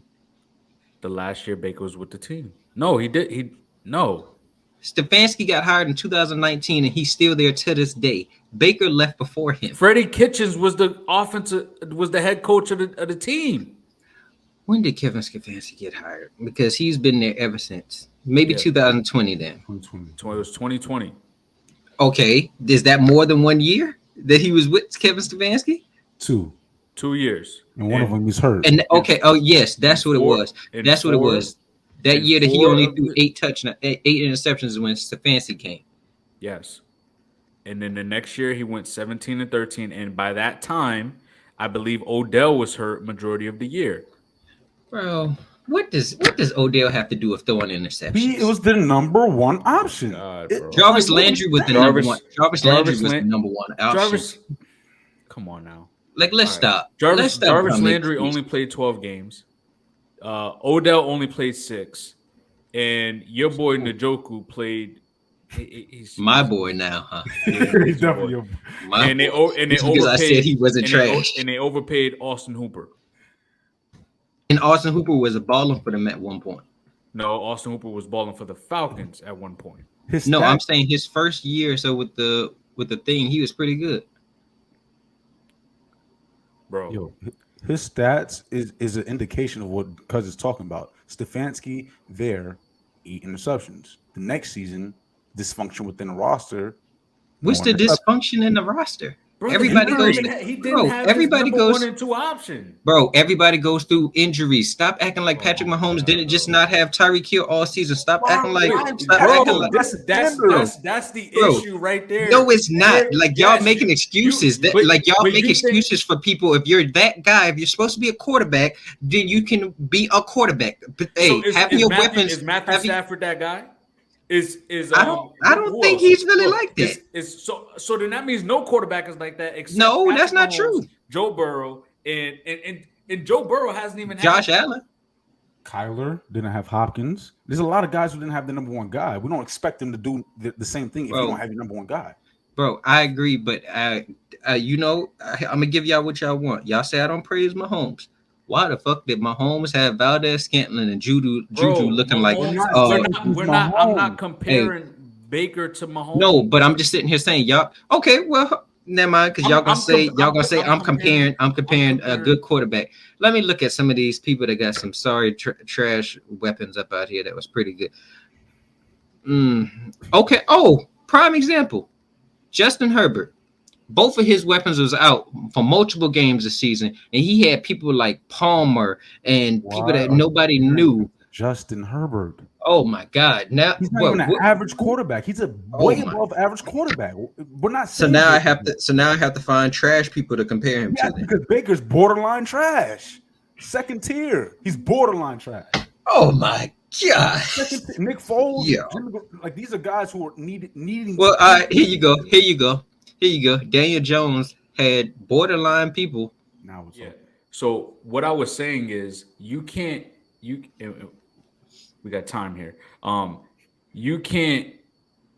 what me and Jimmie is saying is that I'm not putting Baker in the same category as Mahomes. What I'm saying is if I can get the best out of Baker and he could be my Derek Carr, he could be my Kirk It's not as Cousins. good as them. You don't how are you going to say that? His Because we've rookie seen a level of consistency that he's not them. They aren't doing what Baker is doing out here. What do you mean? How can I say that? Baker got cut every year he was regressing. We went through the stats. Baker's got cut every year he's regressing. Okay. All right, it's cool. It's cool. You know what? What I'm gonna stand to my Baker. Well, you got to Baker's say your take. team. You got to go through your team. I am. Oh, Well, my last thing is I'm gonna stand to my Baker's take, and what officially my Baker's take is that with the right coach, which I think um, Sean McVay is, if he decides to stay as a coach and not go as an analyst, if he gets a year or two in the system, which this is going to be his second year with the Rams, and he will be a good insurance policy for Matthew Stafford, God forbid anything happens to him again, I think that can bring the best out of Baker and he can be a solid quarterback. He'll get back into that range of the mid-tier quarterback of what some people might have said he once was. That one big year, if we go by year saying ranking players, right? Well, that year he threw 27 touchdowns and not so 8 many interceptions. and 8 interceptions. He was probably considered like a top 15 quarterback at that time. But in Don's case, he wasn't at that time either. But anyway, I ain't saying nothing. You just really hey, high on Baker. You're just hey, really high on Baker more than the rest of us. I see because Jimmie was close to saying he said he's borderline trash, and you Tannehill's over here, oh, he could be a top 15 quarterback. Like, Tannehill's bro, too. I think Tannehill was like maybe Tannehill is top not 10. borderline He's trash. borderline trash in my mind. No, he is not.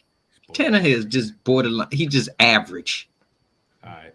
Kirk So Cousins is the average. Broncos. I mean, so they bring in an offensive mind like Sean Payton and a level of coaching pedigree that I think this organization needed.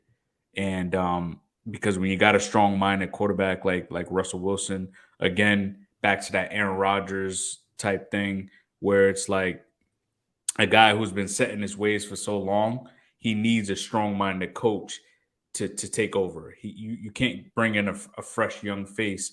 Not saying what's his name? Nathaniel Hack is young. What I'm saying is a guy that hasn't done it before to handle that type of quarterback. So what we hope is that he maximizes Russell Wilson's skill set with bringing in his offensive mind. Another thing they have to do, you have to trade at least some asset. You gotta. It's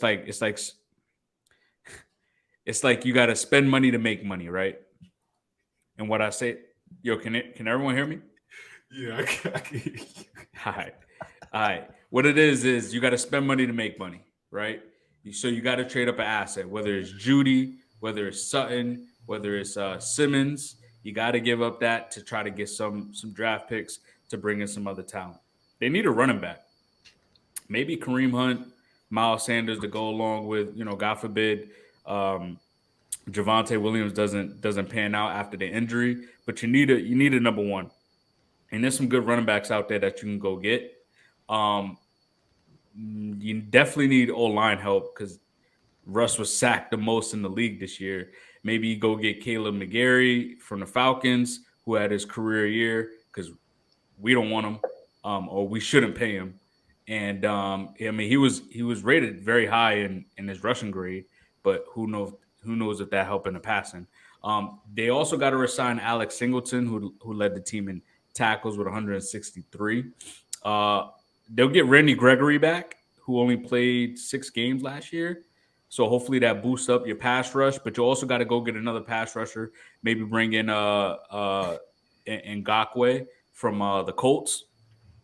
And also, you need a big time playmaker on offense. Not saying he's big time, but he got speed and he's a division rival. Try to go get Miko Hardman. What I like about Sean Payton is that he's always found these splash guys to go ahead and make big plays for his offense. Whether it's a Ted Ginn Jr., a guy like Reggie Bush to come out of the backfield. He maximized Reggie. I think Reggie played in an era. I think he was too. I think if Reggie played in this era, it'll better fit him than what he played in. But getting a guy like Reggie Bush, guys that could take the top off of defense, and I think that there's an understanding here. I think Russ knows that he played horrible last year, and I think Russ is a solid veteran to where I think Russ works hard. Naturally, he's a hard worker. He stays in his playbook. He stays working on his craft as far as a quarterback. And I think bringing in Sean Payton to bring in a new culture to this organization will be perfect. And I think they can win 7 to 8 games next year in this league. And that's a stepping point to the future, because now you have more draft capital at some point. Now you'll free up a little bit more space. And then also, I think Greg Dolch, their tight end, their rookie tight end from last year, I think he's gonna break out this year. I think him and Russ is gonna match up very well, and they'll be an okay football team. I'm not gonna bring the negativeness here today. It's not negative. It's just you be really high on these average to trash teams and players. But okay, already. Right, and I said Trevor Lawrence was going to break out this year, and he did. He actually led his team to the playoffs. And he believes in great coaches. I do. He do. He also believes in trash quarterbacks like Baker. But hey, what can we do with that? I guess we'll have to wait and find out. Fellas. Good episode. Most definitely. It was who knew Baker would get a conversation like that started? I mean, who knew that the Bengals was going to be brought up 5 times in this episode? Hey, relevant, yeah. Hey, and they still ain't win a Super Bowl. But Falcons are? Nah, we have. But I don't bring them up every week. That's because they're trash. Because they're trash. You can't speak on a team that's trash. And the Bengals are way better than the Patriots. Yeah. Yeah. Put your teams together and we still spanking that ass. Yeah, right. Yeah, put y'all best players at each position, and the Bengals still. See, there he go. What I said. He can't speak on the now, so he got to go back to the history. Right now, I got more rings than y'all. Right now, stop. Yeah, right now, but I know one man that got more than y'all. What you bringing up other men? Say it with your chest, not his. Come on, man. Bro, you bragging about Brady because y'all have not won nothing. Y'all haven't won nothing without Brady. Those Brady rings, not the Patriots rings. Those Brady rings. And y'all ain't did nothing with Ocho, Carson, Joe, Jamal. Don't you worry. Real soon you go. Hey, Jimmie. Real soon you gonna have to. Davis, Icky Woods. That's what about him? The Icky Shuffle. What about him? Since then either. Oh yeah. Hey, just know this. Real soon, y'all gonna have to deal with me when the Bengals win the championship, and I'm gonna be insufferable. Hey, you think I bring up the Bengals now? Oh, it's gonna be back to when Darius said them bum ass Bengals. Hey, it's gonna be. It's gonna. Got a long way to go. But it's funny, Jimmie. If they don't win it this year and they don't win it next year, and it takes Joe Burrow another 3 years to win a ring, that's when he's gonna be like, "Oh, the Bengals, we still the greatest." All right, bro. Hey, will your team even be good by then? Is the question. We will. And will your team even be good? Neither one of your teams are good enough to be talking mess about my Bengals. I said, give us 2 years. We'll be good. Goodness is not the goal. Greatness is, and we've accomplished it. So talk when you have. Until then, bro, let's stop bringing up Brady. Because that's basically what we do. That's basically what we're doing. That's basically what we're doing. Because y'all have not done y'all haven't done nothing without Brady. Get off So him and get on us. Paul. let's stop talking about Brady. Brady's retired. What- Let me what's see on what y'all do without him. What's on his chest? What y'all gonna do without him? Again, what's on his chest? The Patriots logo. It ain't. Retirement is on his chest. Since you was born, what your logo did? No. What my logo did? Made to the AFC Championship twice. You talking made like it- I did something. That's yeah, cute. he's talking like we That's yeah cute. won all these things. Darius, Not why the are you Steelers. talking up Not there? the Cowboys. Why He's not are you like talking He up is not there? talking like I'm you. not There's a talking. I'm difference. not talking like Y'all anything. I'm was just saying y'all. 28-3 lead in the Super Bowl. Yeah, okay, and y'all lost in the Super Bowl. Hey, wasn't a 28-3 loss like that? And that T Higgins, What about him? touchdown catch? That was What about him? That wasn't pass interference. Flip the Hey, field too. hey, was Okay. some of the Patriots championships not cheating involved also? Hey, What are we doing? What are we I'm doing? realistic. What are we doing? We can do tit for tat. But even with that, let's take out 4. You still chasing us? Damn. Anywho, Jimmy, Anywho. we're chasing Tom Hey. Brady, not y'all. We appreciate He's a part y'all of for us. tuning in he's a new to one, all not a this bust. craziness that we had today. For sure. And For sure. y'all already know, like, share, subscribe, ask us questions, YouTube, IG, Facebook, Twitter, TikTok. We there. And you already know, until next time, Oh yeah. we out. We out.